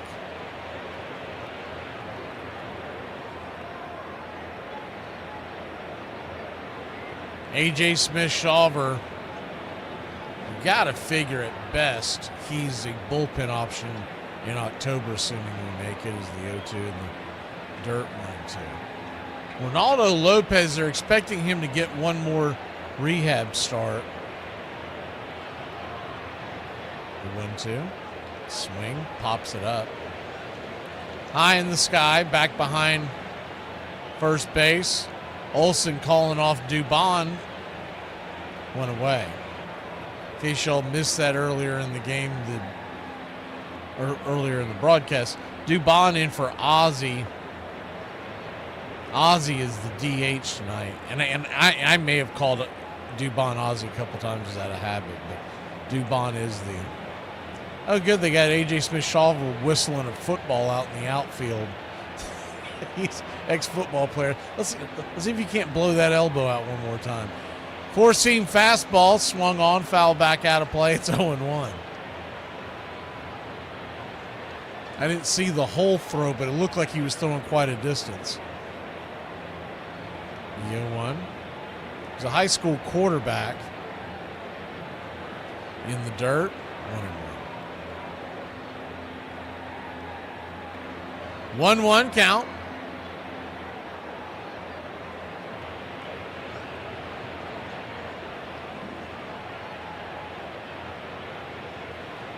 Brings it. Swing, punches it back, foul.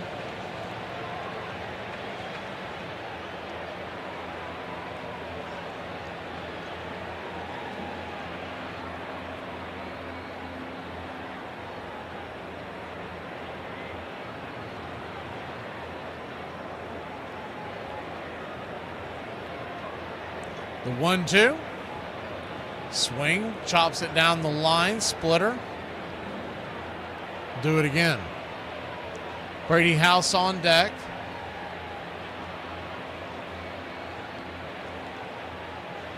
Game one of a doubleheader tonight. We're going to bring you, as soon as this game ends, we're going to go straight to Arizona and Philadelphia. The 1-2 pitch down and away, 2-2. They're scheduled about 3 hours apart on the first pitch, so I'll jump over there. The moment this game ends, we'll jump over there.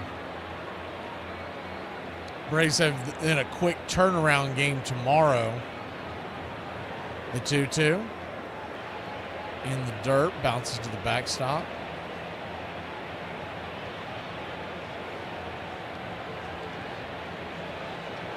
So a full count. This will be pitch 85 for Shawver. 3-2 pitch, swing, chops it up the middle. Kim's got it, fires it to first, laser across the diamond, 2 down, 6-3 if you're scoring at home. I hate this too because I really like A.J. Smith-Shawver and I'm really pulling for him hard, but he has struggled this year. His ERA is now 7.27, and granted,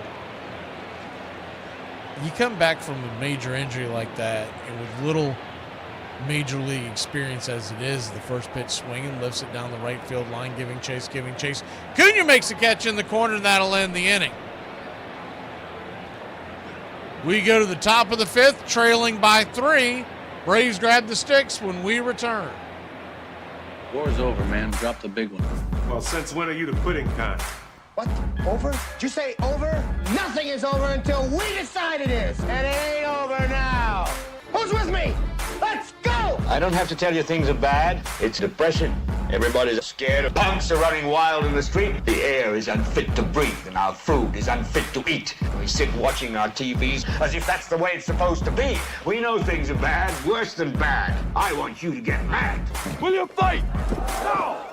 We will run, and we will live. Shame on you. This could be the greatest night of our lives.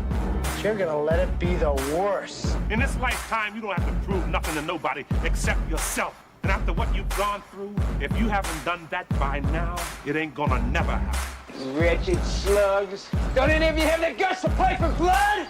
I'm your huckleberry. I'll put you out of your misery. Say wham. You gotta say, damn it, my life has value. And I'm gonna stay right here and fight for this lost cause. Intruder. Yes, you're an intruder. I was having a perfectly nice trip until you walked into my life. Hey! I'm just lying around. I want you to get up now. I want all of you to get up out of your chairs. I want you to get up right now and go to the window, open it, and stick your head out and yell, I'm as mad as hell, and I'm not gonna take this anymore! Right. Psychotic, but absolutely right. We gotta take these bastards. Are they yelling in Atlanta here? Are they yelling in Atlanta? I'm as mad as hell! They're yelling in Atlanta. Son of a... We struck the mother load! I'm mad as hell! I'm mad as hell! I'm not gonna take it anymore! And this crowd's back into it now. I didn't think you had it in you. You look like somebody just walked over your grave. Play for blood, remember? Fuck, I missed something. Yeah, we're all officially kicked out of school. That makes sense.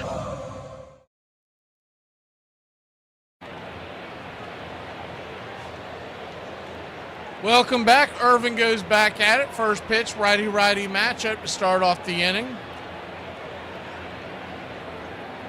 Taking first strike on the outer edge, Brewer Hicklin, the batter. It's 0-1. The 0-1 pitch, swing, lifts it to center field. That ball's got eyes. It's going to get down for a base hit. It's a good piece of hitting by... Not about muscle. Simple physics. Brewer Hick. Calculate the velocity V in relation to the trajectory T, in which G, gravity, of course, remains a constant. It's not complicated.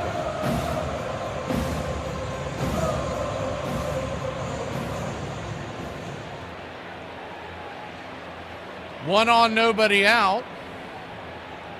And Kim showing bunt. He'll flip the ball up there and misses high as he pulls back. Good job of getting that bat back in time. It's 1-0. 1-0.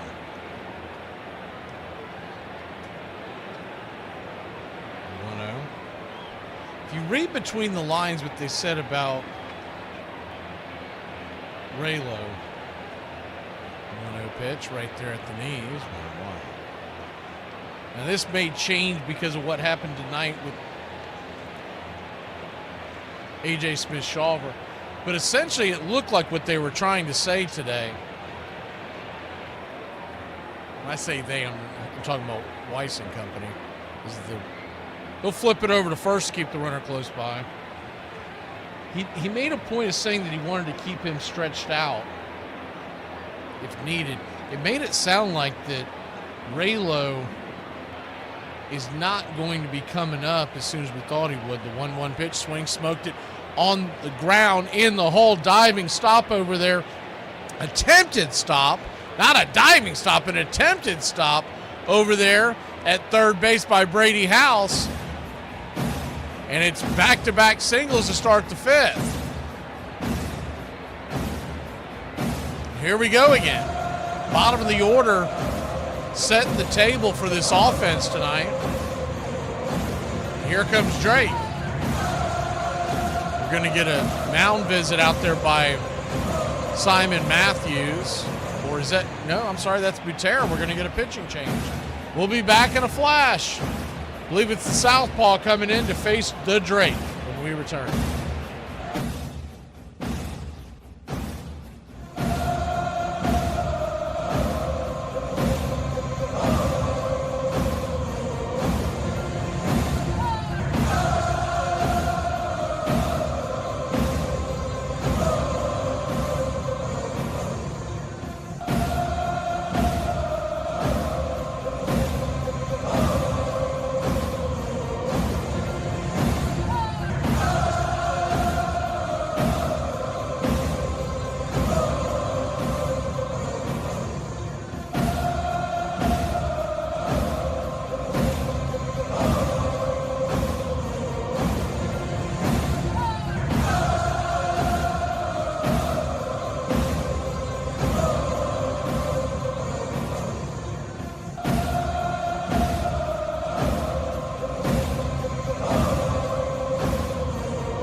Good Lord, 56 innings and a 1.91 ERA. Ruh-roh, Raggy.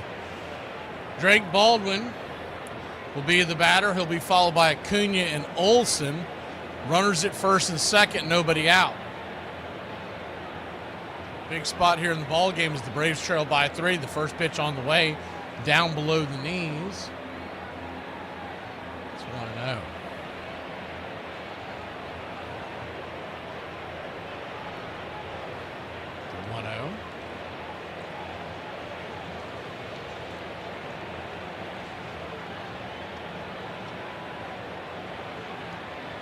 Correction.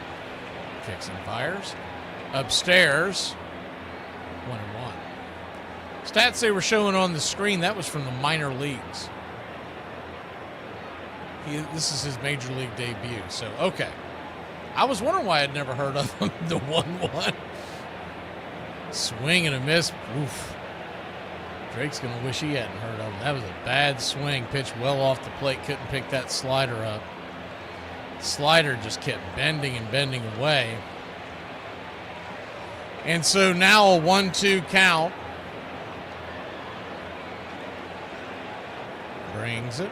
Swing, rolls it up the middle. And that's going to be a double play. 4-6-3 with the slow running tortoise of Drake Baldwin going down the line. And there's quickly 2 down.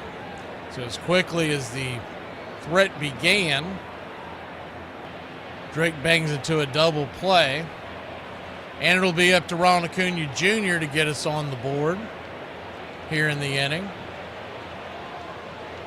First baseman over there almost fell over Ortiz. Lefty-righty matchup. First pitch swinging. 4-seam fastball. Whistles it fouling out of play. It's 0-1. Acuna struggled with the fastball. This guy's bringing it at 95. Hopefully he can figure it out here. Infield back into the left. The 0-1 pitch. Swing. Punches that one down the line. Foul. A little behind that one. It's 1-2. Be interested to see if he throws his slider back foot to the right-handers or not, or does he stay away from it? That was a filthy slider to a left-hander in the Drake. I don't know what kind of response Acuna would have it from the opposite side of the plate. That thing was nasty, the 0-2. Swing, pop up. High and deep, but not deep enough. Almost warning track power, not quite. Going to have to hit the weight room, Acuna. We'll go back to the bottom of the 5th, trailing by 3 here in Washington, D.C. What the hell is that? What? You told me to put on an old costume. Not from when you were 8. Mom, you cannot have a problem with this. I'm Mother Teresa. Are you kidding me? What? I'm her back when she was hot. Intentional grounding, offense number 7. It's a 10-yard penalty. I'm talking to America here, excuse me. Penalty and a loss of down, second down. When people find out your job, what annoying thing they always say. Let me hold something, big money. Oh, he got it. He ain't even got to worry about that. You can get me on. But how they hire you? They pay good over there? How they do their drug tests over there? Y'all work in the air conditioning? Hey, how long it took you to go to school for that? I apply, I can put you down for a reference. Oh, they ain't gonna hire nobody like me. I can keep going, but that's just some of the questions that I get asked. What y'all get asked? Carlos Beltran emerged as a young star for the Kansas City Royals, winning the 1999 Rookie of the Year award. Boy, he is really something. A switch hitter, he could run, throw, he could do it all. 5-tool guy. Carlos Beltran scorches this pitch. That was as pure a left-handed swing as you will see. In 2004, he was traded to the Astros in time for their playoff push. It's gone! Oh, man, this guy is something. Beltran would go on to have an historic postseason in 2004, hitting 8 home runs for the Astros. You sit up here almost speechless. I mean, this kid on a national stage is showing everybody. His playoff success in 04 launched him to a 7-year deal with the Mets. God, he's done it again. Both sides of the plate today, homering for the switch hitter Carlos Beltran. 41 home runs, playing Gold Glove center field, could do it all. Talk about one of the best switch hitters that the game has ever seen. Home run number 400 for Carlos Beltran. You talk about talent. What a talent, Carlos Beltran. Delay of game. Defense number 55. We're making a move that's not necessarily like football.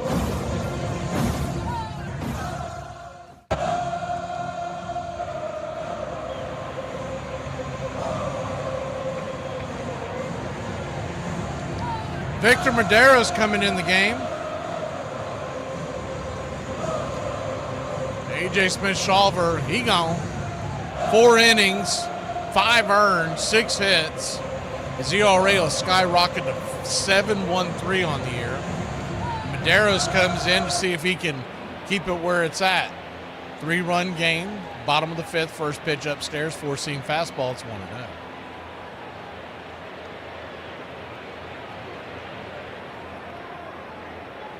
The 1-0.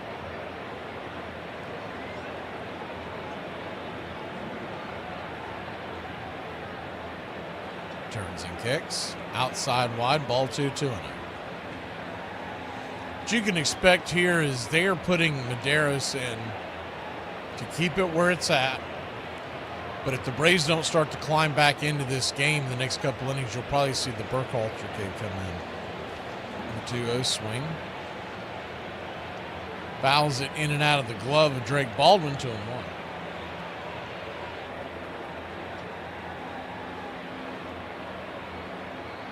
Big series this weekend in Philadelphia, and though you want to win every game, don't get me wrong, you don't want to just give a game away. But if you look at that series, the 2-1 outside wide, 3-1. Each game is like 2 games, because if you win the game, you gain on the team chasing. If you lose, they gain a game. So it's like it's like playing 2 games every time you play them. The 3-1 pitch. Swing, bangs the cutter straight back, full count. They got the day off on Thursday, so they're going to make sure that the bullpen's ready to roll going into that series. They can be a little aggressive here.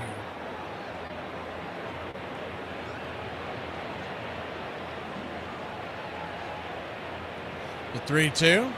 Swing, fouls it back, and we'll do it again.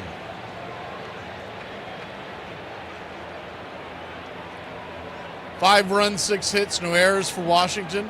2-5-0 for Atlanta. Full count. Swing, pop, punches it down the first base side. Foul. 4-seam fastball.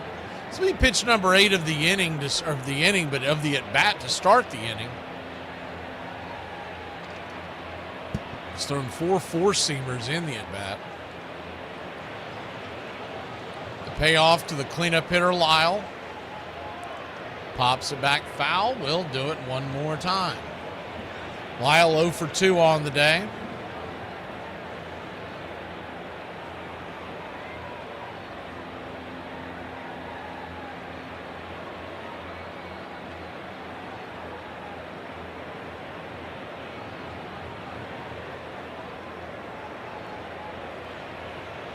The payoff pitch, outside wide, ball 4.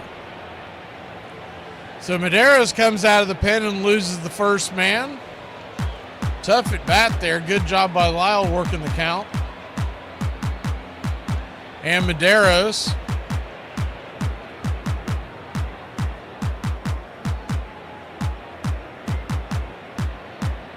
see if he can get a double play. Kid Morales, who had his first home run in his second at bat in major leagues, comes to the plate. First pitch, 97 miles an hour, swing and a miss. It's 0-1. The 0-1 count. Turns and flips. 4-seamer. 0-2.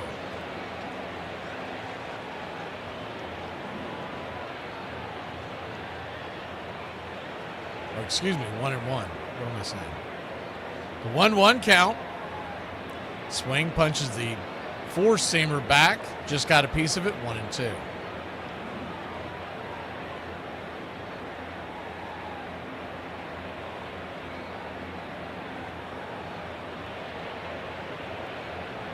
One-two count. Kicks and fires. 4-seam fastball, high and out of the zone. Ball 2, 2-2.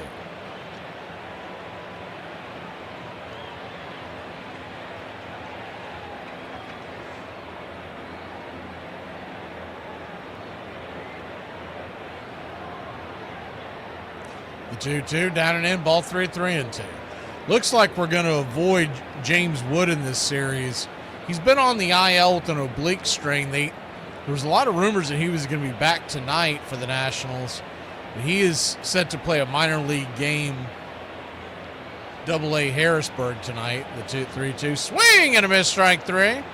Big strike out there by Medeiros, and there's one away. One thing's for sure, Medeiros isn't likely to go more than one inning. This is long at bats.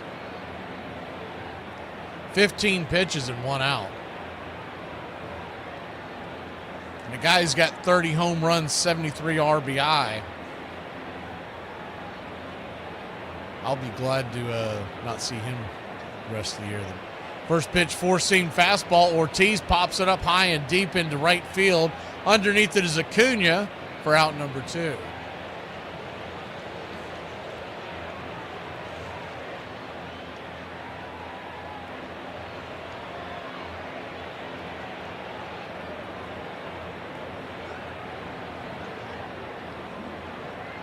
Harry Ford Jr. coming to the plate.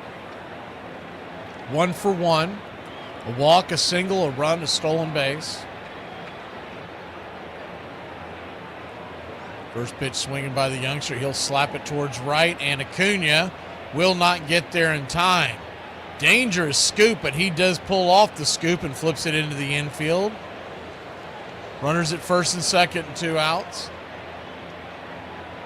They go station to station, not willing to challenge Acuna's arm, especially with 2 outs. There's no real reason to chase that. Man, that's just, they're not showing it on the Braves vision because we know how they do. But the Washington has shown it 3 times about how wild of a scoop that was. For a major league outfielder, he shouldn't be coming in like that, kind of wild and out of control. That ball could have easily kicked to the side. First pitch swinging, rips it up the middle. Ha-Seong Kim's got it, flips it to first, and that'll end the inning. So a good defensive play there by Kim. And we will go to the top of the 6th, trailing by 3 here in Braves country. My Lord, a snapping turtle. Boy, what the hell is a snapping turtle? Boy, there's no reason your tongue should roll that hard to where you can't make a T. I'm back with a pirka and these Takis chips. A pirka? What the hell is a pirka? For some of y'all with these meals, I don't understand how y'all just be popping up and think you got to take a picture of it. If you eating something like this, you got a chain around your neck in the basement and you bark at people. What you got here? Vanilla beans and rice, a 6-inch cream-filled mayonnaise Subway sandwich, a chicken neck, 2 stolen quail eggs, and the oldest gas station pizza you can find. Them beans look like Skittles when all the flavor come off it. Who feeding you, a witch? What that little meat is in the corner, man? This exotic. I ain't never had no baked turtle leg. The 9 greatest center fielders. Number 5. Duke Snider was certainly one of the great center fielders of all time, as his Hall of Fame induction suggested. This is one deep to right, way back there, going. A home run for Duke Snider. That is number 400 for the Duke. Snider happened to play in a period when there were 3 great center fielders in baseball: Willie Mays, Mickey Mantle, and Duke Snider. Willie, Mickey, and the Duke, people try to leave Duke out, but Duke was a tremendous hitter. He could hit the ball hard. When the subject turned to New York center fielders in the 50s, of course you had Willie and Mickey, but you couldn't overlook the Duke. Snider had 5 straight seasons in which he hit 40 or more home runs and had more than 100 RBIs 6 times. Snider also had the most home runs of any major league player in the 1950s and was a very good defensive center fielder. The Duke of Flatbush was the centerpiece of the great Brooklyn Dodger teams that won 5 pennants in the 1950s. One of the defining players on one of the most significant teams in baseball history.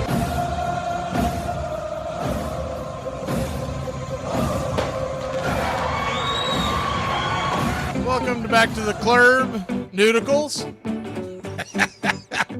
First pitch on the way. Matt Olson is going to be a lazy fly ball into left field, foul territory. Coming in, making a good running catch out there is Darren Lyle, and there's quickly 1 down.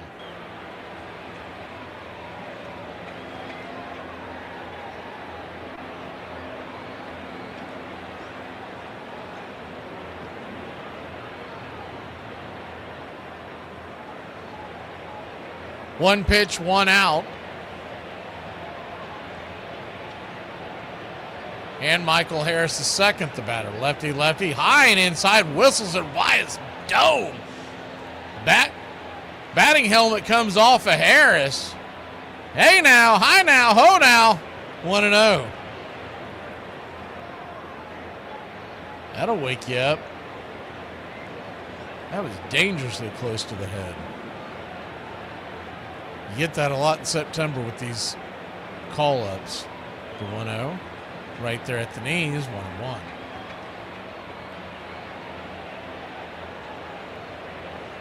One count.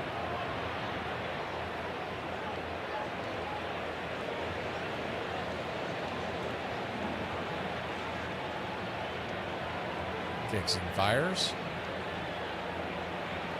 1-2. Braves trail 5-2. They lead the Phillies by 4 games. Philly won again last night. They played Arizona tonight. We're going to bring that game to you. 9:40 first pitch. We ought to be pretty close to bringing you the whole game. It's going to be tight. The 1-2. Caught looking strike 3. Punch him out upstairs. 2 down. Got a lot of parents in the stands that are seeing their rookies play for the first time. They're showing Simpson's parents, and earlier when Morales hit that home run, his family was sitting in the audience as well. I think they're sitting right next to each other. It looks like the same general area they showed the first time. Either that or that family tree is split off quite a bit. The 1-0. Pitch misses to Dubon. Go back to that inning. The Braves only got 1 run in the second. And if you could have gotten those 2 in, much different ball game. The 1-0 fouls it back 1-1. Braves said runners at second and third, nobody out, and Acuna, Olsen, and Harris all spit the bit. Could not get the runners in. 1-1 count. Swing and a miss. 96-mile-an-hour heater. 1-2. This kid's got pretty good stuff. I'll say that for the Simpson kiddies. Left-hander is throwing 96, and he appears to be right on target with everything. The 1-2. Fouls it down the line. A little better stuff, but kind of reminds you of Hayden Harris when he came up last year.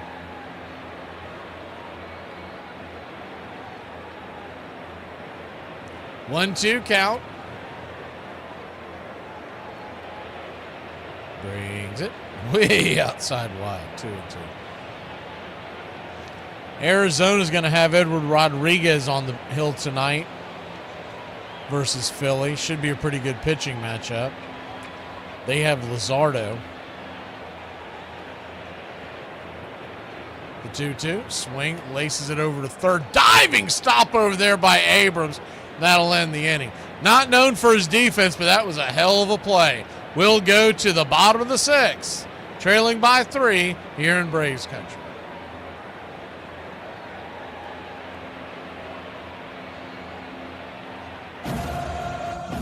On this date, 1890, on Labor Day at Brooklyn's Washington Park, the Brooklyn Bridegrooms, later to be known as the Trolley Dodgers, win all 3 games against the Pittsburgh Alleghenies, who will become the Pittsburgh Pirates the following season, 10-9-4.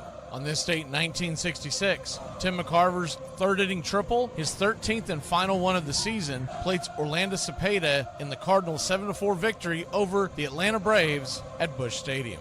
The 22-year-old Memphis, Tennessee native will become the first backstop to lead the National or American League in 3 baggers in Major League history. And on this date in 2001, Chicago Cubs slugger Sammy Sosa hits the longest home run in Turner Field history. When he hits a 2-run shot, the outfielder's 53rd of the season, it travels 471 feet to straightaway center. The historic homer in the first inning comes off 4 times in Chicago's 5-3 victory over the Braves in Atlanta. And that's your Braves Country Radio on this date in baseball history. Find us on YouTube and Facebook today.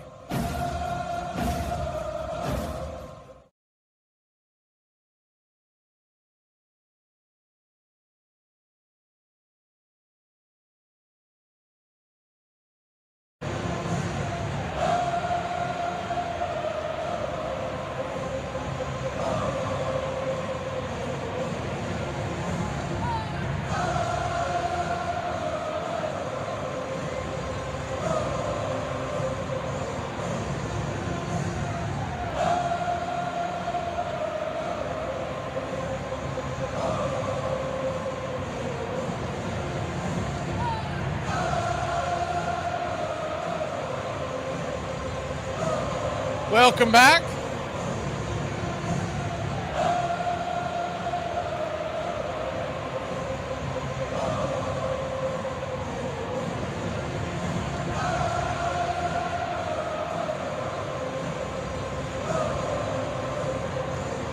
Righty-righty matchup as Burkhalter will come in the game. First pitch there for a strike. It's 0-1.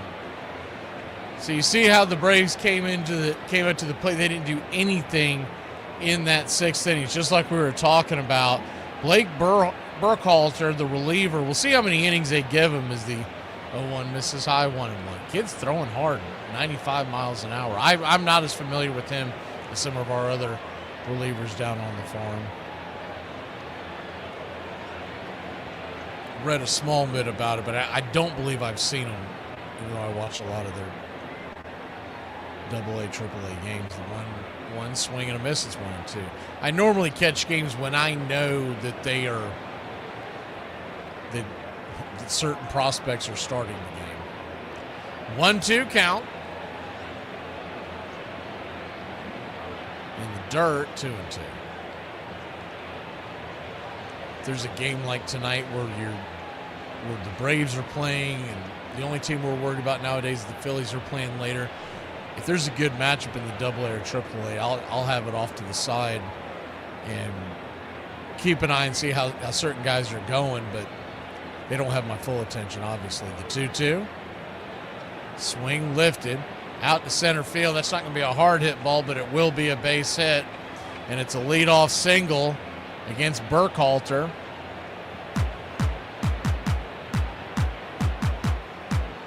Major league debut. 6 foot, 204 pounder. Burkhalter.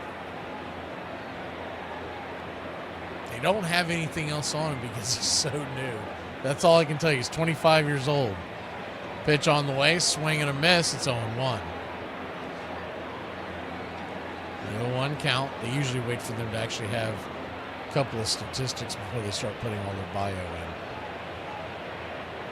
The 0-1 pitch in the dirt. Ball kicks away, and Drake fires it down to second. That's going to be a close play. They're going to say he's safe. So a runner in scoring position. Thought he was going to have a chance of getting him. The throw was a little high. The throw's a little more on the money, but that's not Drake's fault as that ball kicked out. But if it's a little more on the money and an easier tag, Kim probably gets it applied. The 1-1. C.J. Abrams. Inside four-seam fastball, 2-1. We know what he can do against right-handers, so Burkhalter's probably very aware of C.J. Abrams. 2-1 count. Tomorrow morning it is Grant Holmes Day. Four-seam inside, 3-1. They haven't put it in stone what the Braves are going to do against the Phillies. Obviously, Molly and Sale will pitch in that series. The guess is that Sale pitches Friday night, but we don't know that for sure. The 3-1. Inside, ball 4. So he'll head on down to first. Thank you, Iron Lung. Appreciate the support, sir. We accept one of us. We accept one of us. Uber gobble, Uber gobble, Uber gobble. One of us. We accept that. So Burkhalter still looking for his first out.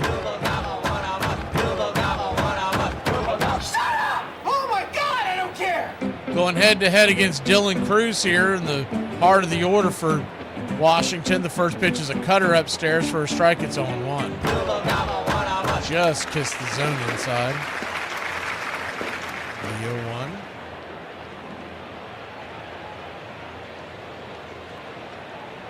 Looking over his shoulder. Runner dancing at second. Pitch. Swing. Chops it towards the third base dugout. It's 0-2. But anyways, if you are up tonight with us, it should be a pretty good pitching matchup. Erod, Eduardo Rodriguez going up against Luzardo. It's a matchup of two guys who ERAs are usually just below or just above 3. I believe going into today, Yeah, it's 309 for Luzardo and a 250 for Erod. The 0-2. Punches it foul. Do it again.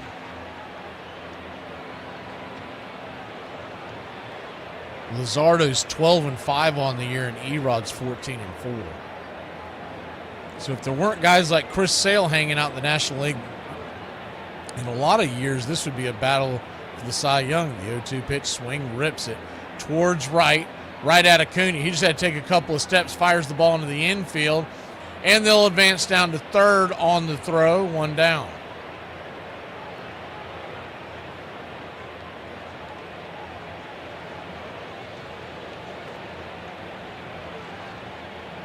Runner Young with excellent speed.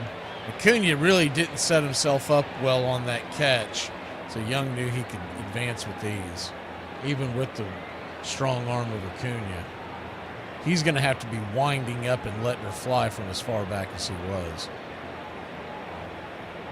So runners on the corners and one out. You'll see if C.J. Abrams might be on the move here. First pitch on the way, upstairs, misses high, four-seam fastball. I'm just curious to see, do they end up, you look at the Braves going up against the Phillies. We're getting all four of their stud rotation guys in that series, assuming health. The 1-0 misses outside, ball 2-2 and out. Luzardo will probably pitch Monday, the guy pitching tonight, so you get a look at him. I would say it's probably going to be Nola, who pitched last night, pitched pretty well last night. I'd say he probably pitches on Sunday.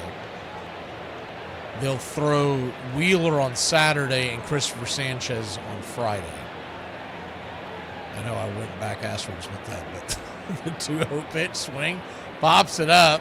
High and deep into center field. Harris underneath it. Here comes the throw. There's no way he's going to get him.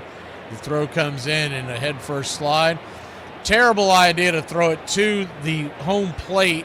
C.J. Abrams takes advantage of the miscue and grabs second base, and the runner's in scoring position. 2 down. That's where you expect a veteran to do the smart thing and throw it to second. I know it's tempting to want to open up the arm and see it, but you're not getting Jacob Young. Jacob Young, if he was on the Braves, he would be the fastest man on the roster.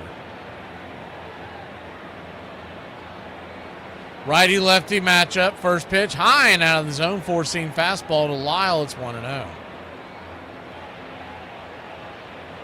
Only guys we had that rivaled his kind of speed were Mateo and Eli White. The 1-0. Turns and kicks. Swing. Cutter. Bangs it foul. 1-1. So 6-2 your score.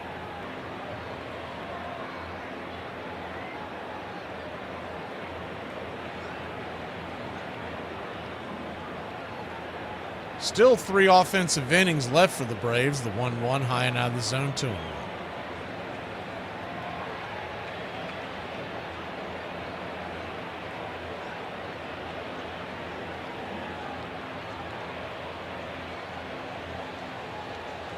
The 2-1. Outside wide, ball 3-3. It depends on if the Braves want to match toe-to-toe with what you could do is you could push back Sale even one more day and have him go toe-to-toe with Zach Wheeler, who the Braves never hit well.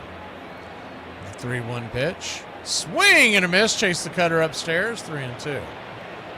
Organically, you would start Chris Sale Friday night and Molly on Saturday.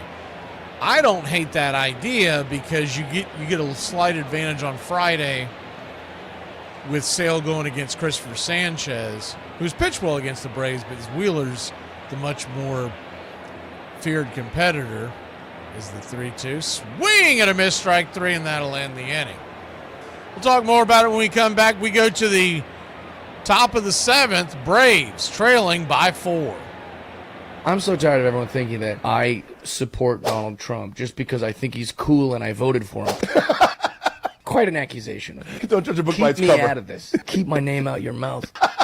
So Adolis Garcia went to play baseball in Japan at 23 years old after born and raised in Cuba. Cubans are forbidden to play in the United States. They are allowed to go to Japan, however, to play baseball, but the bulk of their salaries must return to the Cuban government. On his flight back from Japan, Adolis had a layover in Paris. Rather than getting on his flight back home to Cuba, he got on a plane headed for the Dominican Republic, where he reunited with his wife. He established residency and he became an international free agent. 2017, he signed with the Cardinals for $2.5 million. He was DFA'd by the Cardinals. The Cardinals traded Garcia to the Texas Rangers, and he never looked back. 2023, he smashed 39 bombs, 107 ribbies, and ALCS MVP. Hit a home run in 4 straight games, set a record for most RBI in a series in MLB history. I thought I was an okay player until you meet a guy like Trout. Back out it is Trout. It is caught!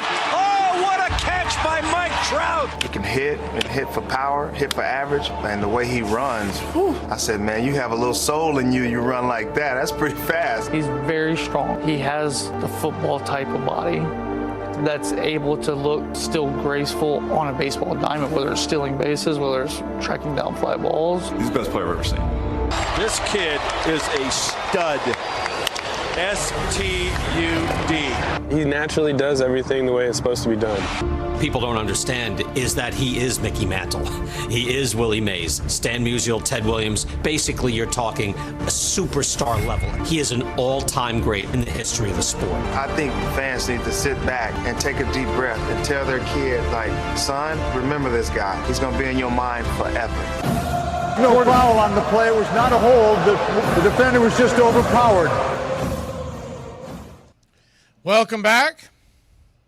Lefty-righty matchup. Ozzie Albies leads up. We've gone in order the last few innings so quickly. Feels like it's been 2 weeks since Ozzie Albies batted. Simpson is back out on the mound. The 1-0 pitch, swing, fouls it away. 1-1. I thought he'd be done when we saw the right-handers, but they're leaving him in. 20 pitches. We haven't really given him a long at-bats, but wonder if that means that he'll be out of service tomorrow. The 1-1. Outside wide ball 2-2. 2-1 count. On deck is Riley.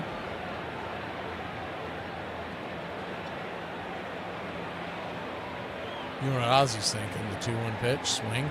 Punches it over to first, and that's going to be a line drive out.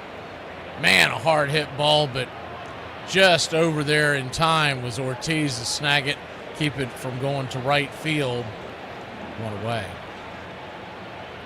I was going to say what Ozzie's thinking right now is they got me batting down here with Austin Riley. I got to get it together. 1 up, 1 down. Austin Riley, your batter. Lefty-righty, first pitch upstairs, 95, misses high. Then they call that a strike. It's 0-1. Riley 0 for 2 on the day, batting. I don't know how he's 0 for every single game, and yet somehow he's always hitting right around 221. The 0-1, misses high, 1-1. So a 1-1 count. Need to get some runners on, see if we can get him out of his rhythm. Hicklin on deck and Kempson. 3 right-handers due up. Back to back to back. Going out there to talk to Simpson real quick is Ford, the backstop. A.J. Smith-Shawver just did not look good tonight, and that's, once again, I don't know if you can keep rolling him out there as a starter. I know they like doing this 5-man rotation thing or 6-man rotation thing, but he and Elder are killing us with these starts. The 1-1, outside wide ball 2-2. And Perez has been a little shaky. We get it. Grant Holmes hasn't always been perfect, but more times than not, you roll them out there, they usually give you pretty good starts. You got to find a 5th guy that can give you, and have the other guys just spell them. If it's got to be a bullpen game, then 2-1 misses high, 3-1. If you got to go out there and have Elder go through the lineup, and the moment he gets in trouble, go get somebody else. Because this just isn't working. The 3-1. Swing. Lifts it deep down the line. Foul.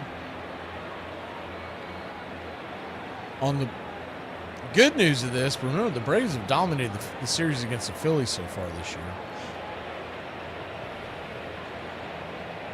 But they're playing much better baseball than they were when we saw them the first two series. Braves have won, 5 of 6 against Philadelphia. The 3-2 swing and a miss, strike 3, blew it right by him. Riley chased one a little out of the zone there, 2 down.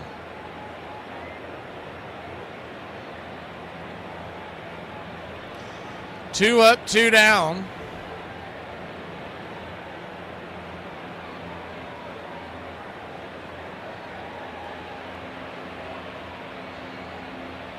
First pitch on the way. Brewer Hicklin, 4-seam fastball. 1-0. The advantage that Arizona has tonight, not only do they have a pitcher who's pitching really well, that Philly bullpen's been used quite a bit the last several days because they continue to win, so they keep trying to close games out. Is the one who misses high to him. So they should be at the point where they're going to have to start punting because they're looking at the Braves series as well. They're not. The 2-0 swing, fouls it back. If you're Don Mattingly and the Phillies, you're looking at it as we got to make sure our bullpen is ready to roll Friday and hope for the best in these next 2 games against Arizona. Arizona was giving them a little bit of a push in the wild card, but unless they win these last 2 games of the series, I don't think Philly even has to worry about that anymore. The 2-1 pitch inside. 3-1. Going into today's action, Philadelphia has a 5.5 game lead over Arizona in the wild card standings. The 3-1 pitch. Swing! Smokes it down the line, foul. Full count.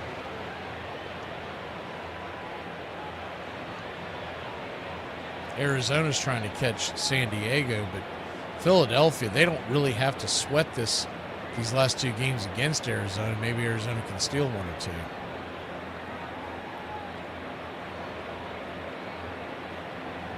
Cubs and Phillies are now tied at the top of the wild card. The 3-2 pitch, swing and a miss, blew it right by him, strike 3. 95, man, that thing's exploding out of his hand like it's triple digits. We'll go to break. Bottom of the 7th we go. Braves trailing by 4 here in D.C.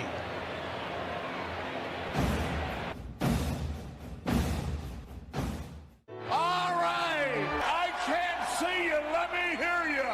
A 1, a 2, a 3. We out to the ball game. Hey, we out to the find me something up, crack the jack.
Welcome back.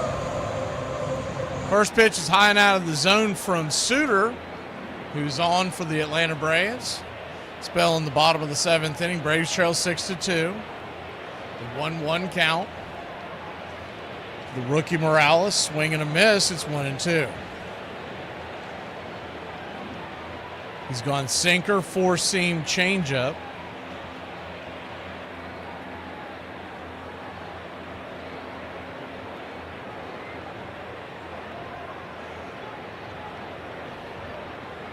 Ball 2-2.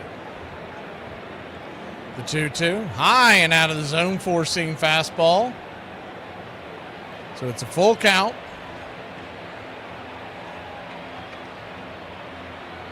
The payoff pitch, swing, lifted, out to center field, high and deep. Going back on the track, off the wall. Harris grabs it, fires it into the infield. Here comes the throw, here comes the tag, and he is safe. A leadoff double for Morales. Man, is he having a Major League Baseball debut. Holy cow.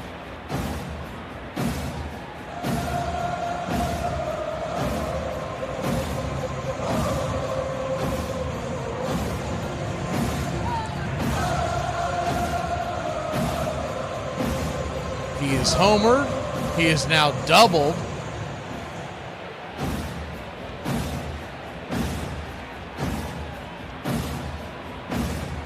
.105 miles an hour off the bat of Morales. Infield back into the left. Chaparro, the batter, in for Ortiz.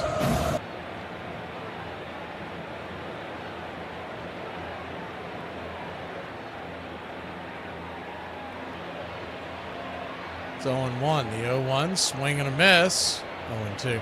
It's funny, both the Braves and the Nationals, both broadcasts have it wrong. They think that's still Ortiz.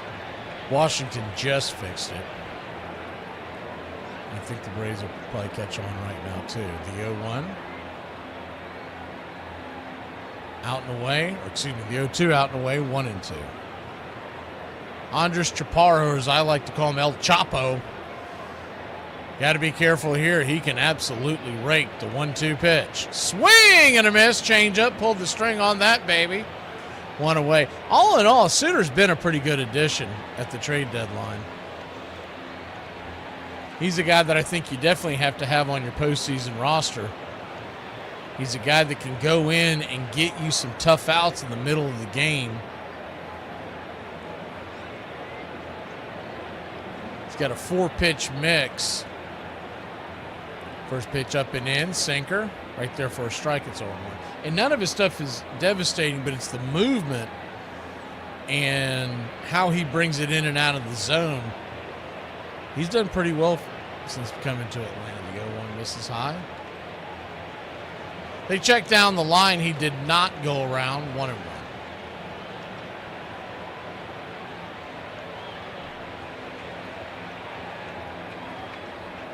One count.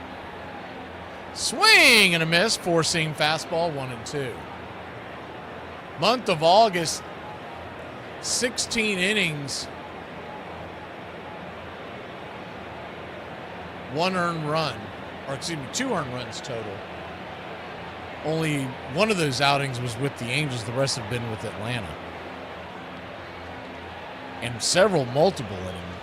The 1-2 outside, wide 2-2. Month of August, he pitched 2 innings twice. Actually, well, 2 innings twice. One time, 2 1/3 his last time out. And 3 times he's gone 3 innings. The 2-2 swing. Punches it down the first base line. Very slow roller. Olsen's there. He'll step on the bag, and there's 2 down. So I'm assuming they're going to ask him to go through the bottom of the 8th, and if the Braves get back in the game, then you'll go to the pen. But until then,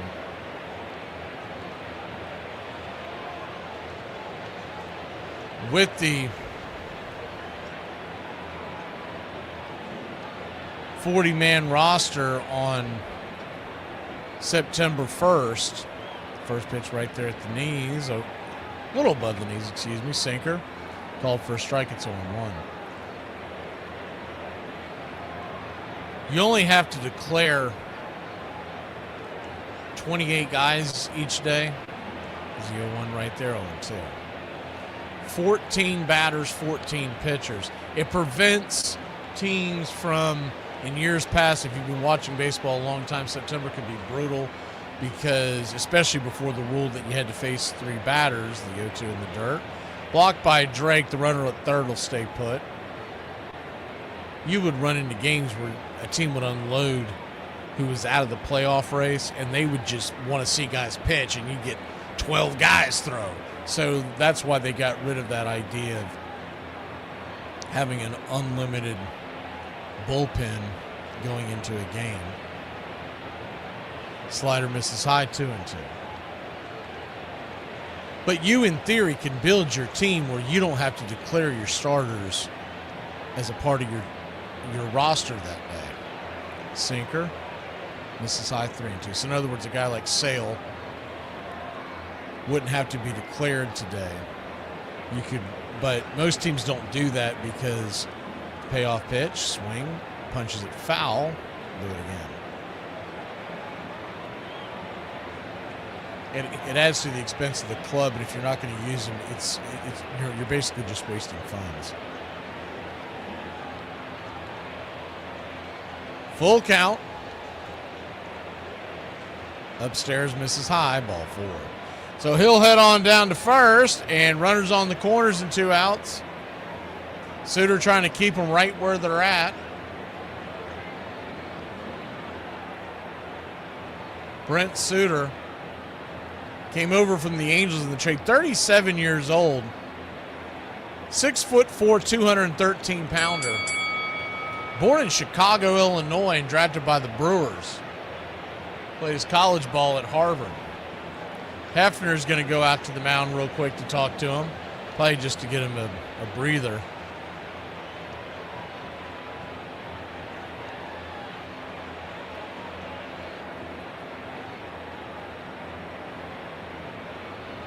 I bet there's not a lot of folks in the clubhouse wanting to play Scrabble with Suter being a Harvard guy.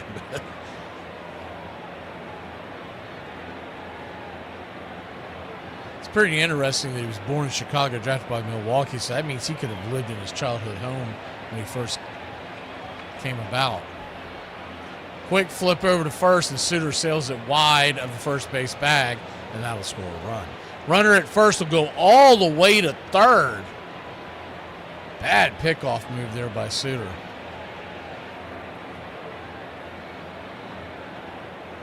Such a long way to go, and the way they had Acuna positioned, he had as just far to go as Olsen did. They finally converged on the ball. The runner was standing at third.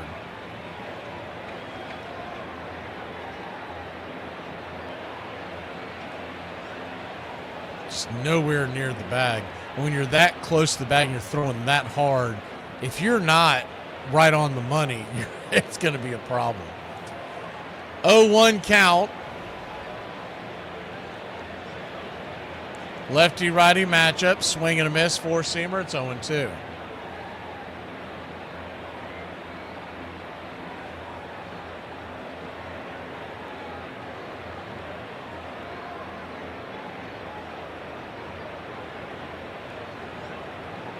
The 0-2.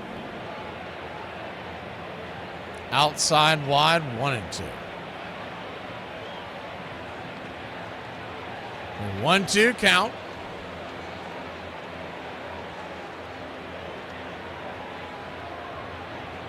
Swing, chops it foul. We'll do it again. Suter at 26 pitches in this inning. They may not be able to send him back out there for the next inning. I mean, you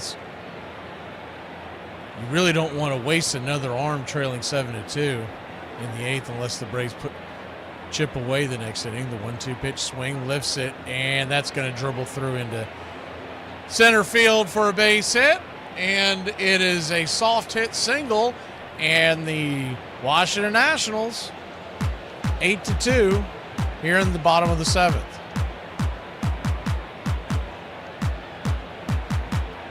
But Honest Engine, I mean, you kind of have to have him just take one for the team here. because you want to make sure you win tomorrow's game, and you want to make sure everybody's ready to roll. I mean, there's a couple options you can go to in the ninth inning if you want. In the eighth inning if you want. First pitch upstairs for a strike, it's 0-1. The 0-1. Upstairs. Top shelf tequila sinker, 0-2. They want to save him and protect his arm. The Braves have guys. The 0-2 swing and a miss, strike 3, and that'll end the inning. You could go to Dodd. I just feel like they want to save him for tomorrow. Same thing with Lee and all the others. We'll be back in a flash. We go to the 8th inning, trailing by a 6-pack. 106 miles from Chicago. We got a full tank of gas, half a pack of cigarettes. It's dark, and we're wearing sunglasses. Hit it. I have come here to chew bubblegum and kick ass. And I'm all out of bubblegum. It's happy hour. When wins become losses and losses become wins. You guys going to happy hour? I'll come for a couple. Just a couple, though. Not like last time. I need a drink. When buying a beer, buying only one beer can cause a misalignment in your spine due to the uneven weight distribution. This can cause unnecessary back pain and potential spine issues. To prevent this, carry 2 beers, ensuring your body is balanced and proper health maintained. Have dinner, ready? Put my pants on, one leg at a time. Does Barry Manilow know that you raid his wardrobe? Guess what? I got a fever, and the only prescription. Ladies and gentlemen, we interrupt our program of dance music to bring you a special bulletin from the Intercontinental Radio News. You're in Braves country. Everybody drink a beer. Salad. They're making it laws where you can't drink when you want to. This stinks! Pretty soon we're going to become this country. This is total BS! Oh, yeah. For me and the Lord, you gotta understand it. We're on a mission from God. I'm on the radio every day!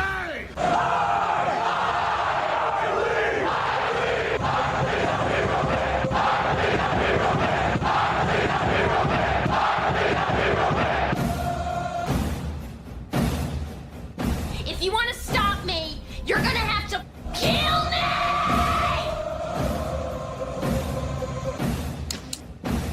And you, music lover, you're next. You're so drunk you can't hit nothing. In fact, you're probably seeing double. I have 2 guns, one for each of you.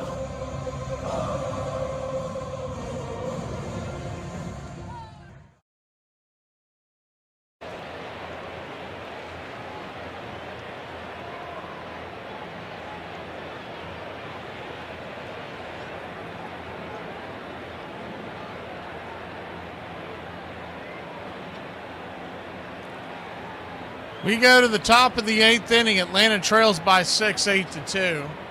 Hassan Kim leads us off the first pitch. 4-seamer upstairs as new pitcher aboard, right-hander Clayton Beater coming in with the 3.45 ERA. It's 0-1, the 0-1. 4-seamer at the knees, 0-2. 2 runs, 5 hits, 1 error for Atlantis. 8 runs, 10 hits, no errors for the Washington Nationals. Game 1 of a doubleheader. Phillies and Diamondbacks will follow us immediately after this game. The 0-2. Upstairs misses high, 1-2. Even if this game ends a little early, we're going to go ahead and fire up the other link for y'all. Shoot the bull and whatnot. The 1-2 count in the dirt, 2-2. Biggest thing I have is issue is trying to make sure I can fill out the lineup cards in between because I don't really have time to do it. And they were not up before this game started. The 2-2.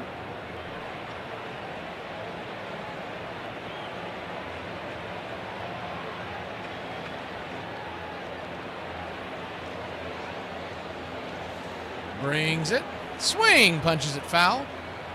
Hassan Kim, by the way, he's 2 for 2 tonight. He's got that batting average skyrocketing over 100. He's batting 102 for the year. How about that?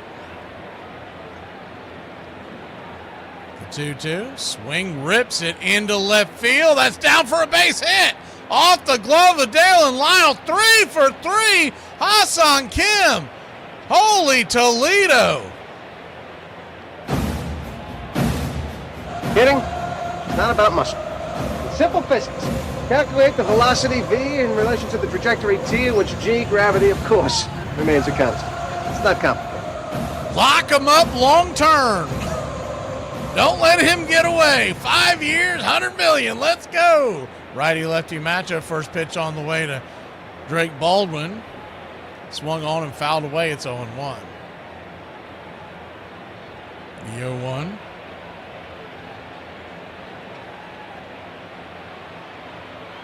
You wonder, could the Braves get a very cheap deal on him because of how bad he's been this year? The 0-1 pitch. Up and out of the zone, 1-1. Probably not, but if they could get a dirt cheap, even if it was a 1-year deal, because he wants to reset his market, I'd be in for that. I just don't want to pay him much, because someone's going to have to watch him 24/7. The 1-1 pitch, swing, chopped over to second, throwing all the way to second base. Holy cow, what a throw! Wowza! A 4-6 put out, but that was an impressive throw. I don't know why he did that. Nunez coming in to play second base. He was heading all the way. They're checking to see if they want to challenge this. Did he hold the bag? He definitely, the throw beat him, but did he hold the bag? Looked like the foot was on the bag as he was. But I mean, he was all the way in, almost into right field when he threw that ball. And I don't know why you don't just go straight to first base, but it worked. Up by 6. Righty-righty matchup. First pitch swinging, and Acuna's going to chop it into the ground. 6, 4, 3, and Acuna barely beats that. He finally picked up a little bit of speed. But there's 2 down, top of the 8th. But the thing with Nunez, when I saw him throw over there, I was like, the back of my mind, the first thing I thought of was, this is how big innings happen. You do something dopey like that, and you throw it into left field, and the next thing you know, it's a merry-go-round. But Abrams, who has struggled defensively at shortstop his entire career and this year, he's put on a couple of good plays today. I mean, that right there saved his bacon. Matt Olson, the batter, first pitch upstairs, taken for a strike. It's 0-1. The 0-1. And Acuna goes all the way to third base. He's not going to be given a stolen base because it's going to be defensive indifference, but he started jogging, got to second base, realized nobody was moving, and kept running, so he's all the way down to third. So he won't get a stolen base, but he made it 180 feet on one pitch. The 1-0. Oh, that ball goes to the backstop, and Acuna will come home and score. So just like that, we're back in it, baby. We're back in it. It is a 5-run game.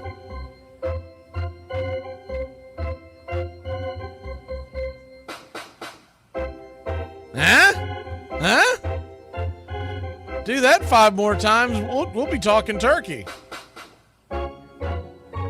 That pitch was nowhere near the zone. When you see pitch out territory, that was the classic call, just a bit outside. The 1-1 pitch in the dirt. Ball 2, 2-1. Acuna's hustling. Kim's hitting the ball. And somehow we're losing the game. The 2-1 count. Swing rips it. High into center field, going back on the track. That ball's going to get over the head and bounce over the wall, and it is a 2-out double for the Ice House. Man, you go back to that. This is not watered down. This is Ice House. Ice House. Smooth as it gets. You go back to that errant throw or ill-advised throw from second base to shortstop to start this inning. If that thing goes awry, the Braves might be back in this puppy right now.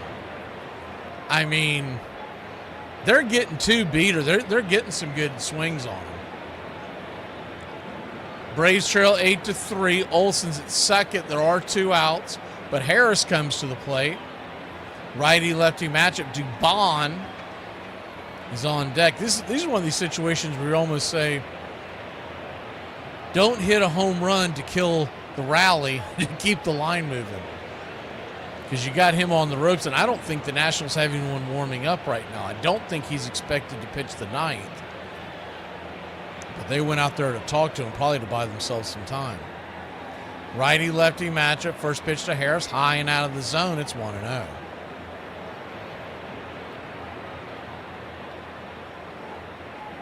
The 1-0.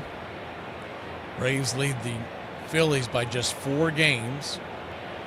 Phillies and Diamondbacks come your way after this. The 1-0 pitch, swing lifted, high and deep in the left field. Get up, get up, get up.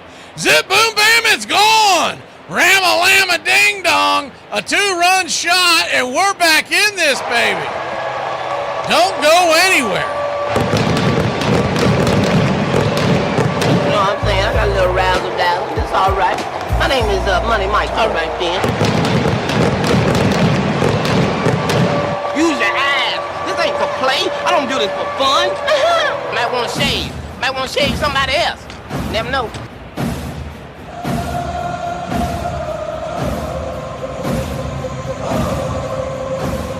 Open the window. Here it comes. The Atlanta Braves are back in this, baby. 3 runs here in the 8th. And Mauricio Dubon, the batter, first pitch swinging, pops it up. And that's going to end the inning. F9, your scorecard. Chased a bad one there, but not for your Atlanta Braves. Put 3 on the board. It's not over yet. What was once a 6-run game, we go to the bottom of the 8th, trailing by only 3. Today we're discussing the 1939 New York Yankees. They had 4 players with 100 or more runs. Every player in their starting lineup finished with double digits in home runs and doubles. They also had 4 players who finished with 100 or more RBIs. The most anyone in their starting lineup struck out was 81 times. Only 1 player had more strikeouts than walks. 5 players had an on-base percentage of 400 or higher. 5 hitters produced an OPS plus over 130. The Yankees' pitching was also great in 1939. Red Ruffing threw 233 innings with 148 ERA plus. Their bullpen ate up a lot of innings. Combined, Steve Sundra and Mariusa Russo threw 240 innings with an ERA below 2.75. That season, DiMaggio was incredible. He won the American League Most Valuable Player, batting .381 with a .671 slugging percentage, 30 home runs, and 32 doubles. Oh yeah, and he only struck out 20 times. In May of that year, they went 24-4, scoring 213 runs, or an average of 7.6 runs per game. By the end of May, they were already 6.5 games up in the American League. They won the American League by 17 games with a record of 106-45. In the World Series that year, they faced the 97-win Cincinnati Reds. The 1939 Yankees have the 6th best winning percentage of any team that won the World Series. They also have the largest run differential in baseball history at plus 411. In 2 years, he had risen from a poor mill boy to the rank of a player in the major leagues. The ignorant mill boy had become the hero of millions. Out on the hot prairies, teams of Joe Jacksons battled desperately with the Ty Cobbs. There came a day when a crook spread money before this idol, and he fell. For a few dollars, he sold his honor. New York World.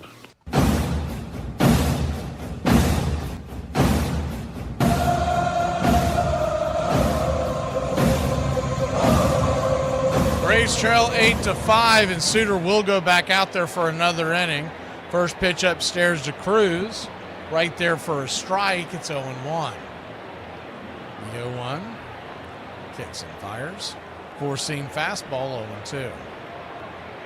So an 0-2 count. Infield back into the left. Outfield deep and straight away. So our click clacked as the 0-2 swing and a miss upstairs. 1 down. Harris with the 2-run homer. If you're just rejoining us, Braves were trailing 8-2. Could have been a much bigger inning if Abrams isn't able to hold that bag on that ill-advised throw to second. First pitch is upstairs, slider, just above the belt to Brady House. Got to be careful there. It's 0-1. House has pounded left-handed pitching against the Braves this year. The 0-1 swing and a miss. 0-2. Suter, man, I'm telling you, He pitches like he's double parked. If y'all are just following along at home on the radio or whatnot, he's not, I'm not speeding this up a bit. The 0-2, bang, right there. 4-seam fastball, strike 3. 2 down.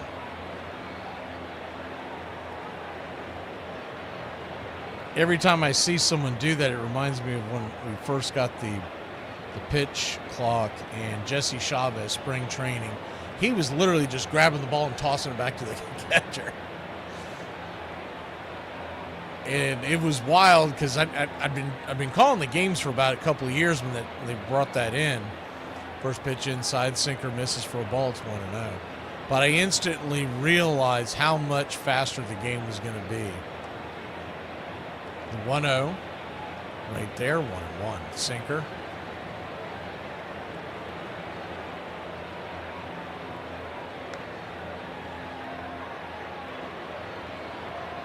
The 1-1 pitch, 4-seam fastball, misses, ball 2-1. Ozzie Albies will lead us off in the bottom of the ninth, or top of the ninth, excuse me. 2-1 swing and a miss, 2-2. It'll be Ozzie, Riley, and Hicklin, assuming they don't hit. It depends on what we're going to see. We're going to get lefties or righties in the ninth inning. The 2-2, 3-2.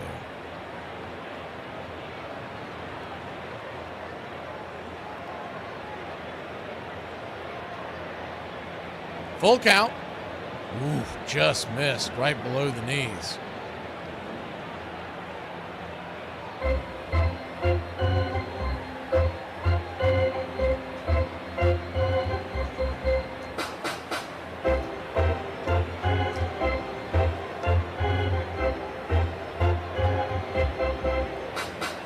I don't know if y'all saw it or not. We've been talking about Dolly Parton over the last several days, different things. But sinker right there below the knees, called for a ball. It's 1-0. But the governor of Tennessee is trying to get it passed. I guess we'll know by September 17th, they said, to get the international airport there in Nashville, Tennessee, renamed after Dolly Parton. I thought that was a great idea. The 1-0 pitch, swing, rips it on the ground, and just past Austin Riley's glove. That was a good old-fashioned worm burn. That ball was smoked. Here comes the throw from Hicklin into the infield. Kind of a bad throw, but a good stop there by Riley. And Suter doing a good job of backing up Riley if it got past him.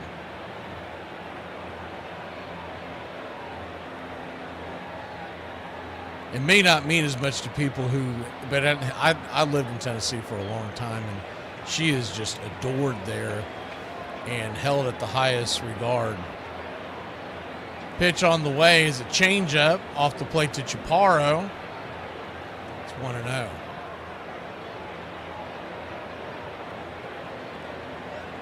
The 1-0. Swing. Bangs on the ground over to second. Dubon could not get to it, and that's going to cost us a run. 9-5 your score as a run comes home. As good as he's been with the glove all year long, Ozzie gets that. And all the here that we get of how Ozzie's not a great defensive second baseman, Ozzie gets to that ball. Ozzie scoops that. He got into the area, he just couldn't get his glove onto it. Ozzie's at least going to knock that down.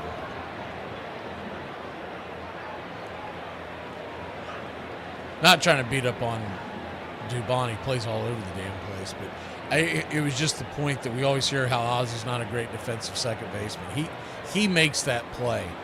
He probably gets the runner because it wasn't a fast runner, Chaparro running to first. If he gets to the ball, he's very good chance he's going to throw him out.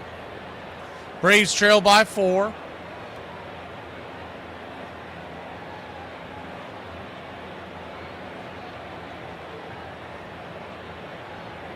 First pitch, 4-seam fastball upstairs for a strike. It's 0-1.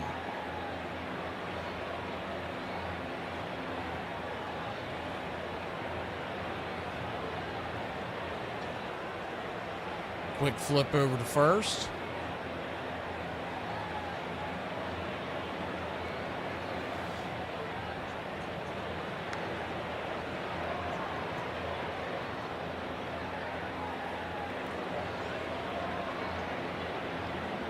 Ford steps out of the box. Suter off the bump. Back to the work. The 0-1 pitch. Swing, pops it up. Can of corn, could have used that a batter earlier. Underneath it, well, you got to be kidding me. Oh, and he left, and he grabbed the ball. What is Austin Riley doing? See what they call it. Is he going to say that's a foul ball? I guess he's going to say it's a foul ball. I thought he grabbed it in fair territory. So does Botero. Let me see. The ball bounces. If he touched that ball. He did grab it in foul territory, so I missed, and he did not touch it. The ball goes out, so that is going to be a foul ball. I thought, I'd misseen it. I thought that he had caught it back in fair territory, but he did not. So it's going to be an 0-2 count. Still, we should have had the ball. Somebody should have had the ball. The 0-2. Swing, punches it back, foul. Drake, Riley, and Suter were all there. Suter put him out of the way. That's really Riley's ball, because even though he had a long way to go, much easier for him to catch the ball than Drake with that catcher's mitt. The 0-2, swing and a miss, strike 3. That'll end the inning. So good job by Suter to get out of that mess. Good job by Riley to keep that from going fair. I honestly thought that was a fair ball. We'll be back in a flash. Braves need 4. Top of the 9th we go. We're a team. One person struggles, we all struggle. One player triumphs, we all triumph. Well, since when are you the quitting kind? I don't know. I just don't see the point anymore. Want to talk about our opponent? In this lifetime, you don't have to prove nothing to nobody except yourself. They're bigger, faster, stronger, and on paper, they're just better, and they know it too. But I want to tell you something that they don't know. They don't know your heart. I do. I've seen it. You have shown it to me. You have shown yourselves just exactly who you are when you take that field. You gotta lay that heart on the line. From the soles of your feet, with every ounce of blood you've got, lay it on the line, and if you do that, you cannot lose. We cannot be defeated. How you play today, from this moment on, is how you will be remembered. Hey! What's this lying around? Well, what are we supposed to do, you moron? What? Over? Did you say over? Where's the spirit? Where's the guts? Huh? Oh, we're afraid to go with you. We might get in trouble. Well, just kick my from now on! Not me! I'm not gonna take this! This is your opportunity to rise from the ashes and grab glory. Nothing is over until we decide it is. Was it over when the Germans bombed Pearl Harbor? Hell no! And it ain't over now. Because when the going gets tough, the tough get going. Who's with me? Could fight him with conventional weapons. That could take years. I think we have to go all out. Want to talk about our opponent? He's a dead man! This situation absolutely requires our opponent. Dead! A really futile and stupid gesture be done on somebody's part. Our opponent. Dead! We're just the guys to do it. Let's go! Don't give up. Don't ever give up. Excuse me. Gotta take my first step toward the Hall of Fame. And this crowd's back into it now. Personally, I think we got hosed on that call.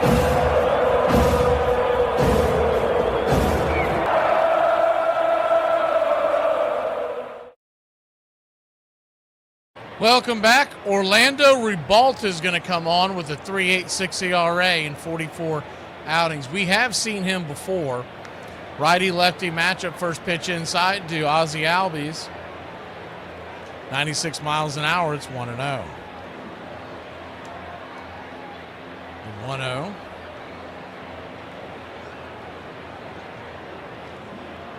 Turns and kicks.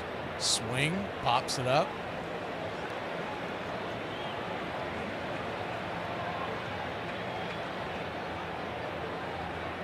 High in the sky, into right field. Underneath it, making the easy catch in right field, is Dylan Cruz for out number 1. Game 1 of a doubleheader. We got Diamondbacks versus Phillies following right after this. We'll jump over to that link as soon as this game ends. I want to go ahead and, while we get a chance here, thank our MVPs. Uncle Charlie coming through with the 20 spot and the $5 Country Club memberships. Iron Lung with the 20 spot. The first pitch swinging. Austin Riley knocks it down the line, foul. It's 0-1.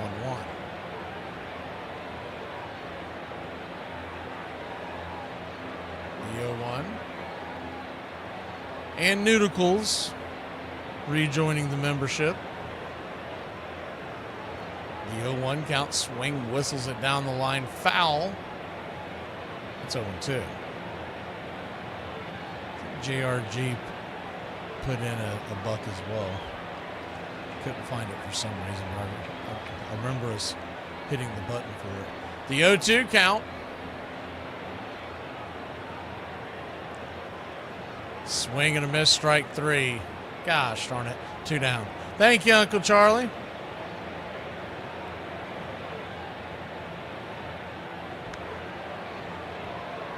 We love all of y'all. This makes this worth doing, especially when you're losing the Nationals 9-5. Hey, Dolly Parton 9-5. We were just talking about her. Righty-righty matchup here. It's amazing the story she tells about her coming up with that song, and she was playing percussion with her fingernails. They got the whole song going. First pitch, swing and a miss. Off the plate, Brewer Hicklin, who's 1 for 2 on the day. It's 0-1. Braves getting worked 9-5. The 0-1 pitch. Upstairs. 0-2. But I did think that was a cool thing they did with the Nashville airport. Hopefully, I think it'll pass. I'd be shocked if it doesn't. The 0-2 count. Braves down to their last strike. Trailing by 4. The pitch on the way. Swing and a miss. Oof. Bad swing. Bad pitch. Bad game. Braves lose 9-5. This is not a way to make a living. We'll see you over on the next channel. We're going to head over to Phoenix, Arizona. We got about 10 minutes before first pitch. We're going to go ahead and fire up as soon as we get out of here.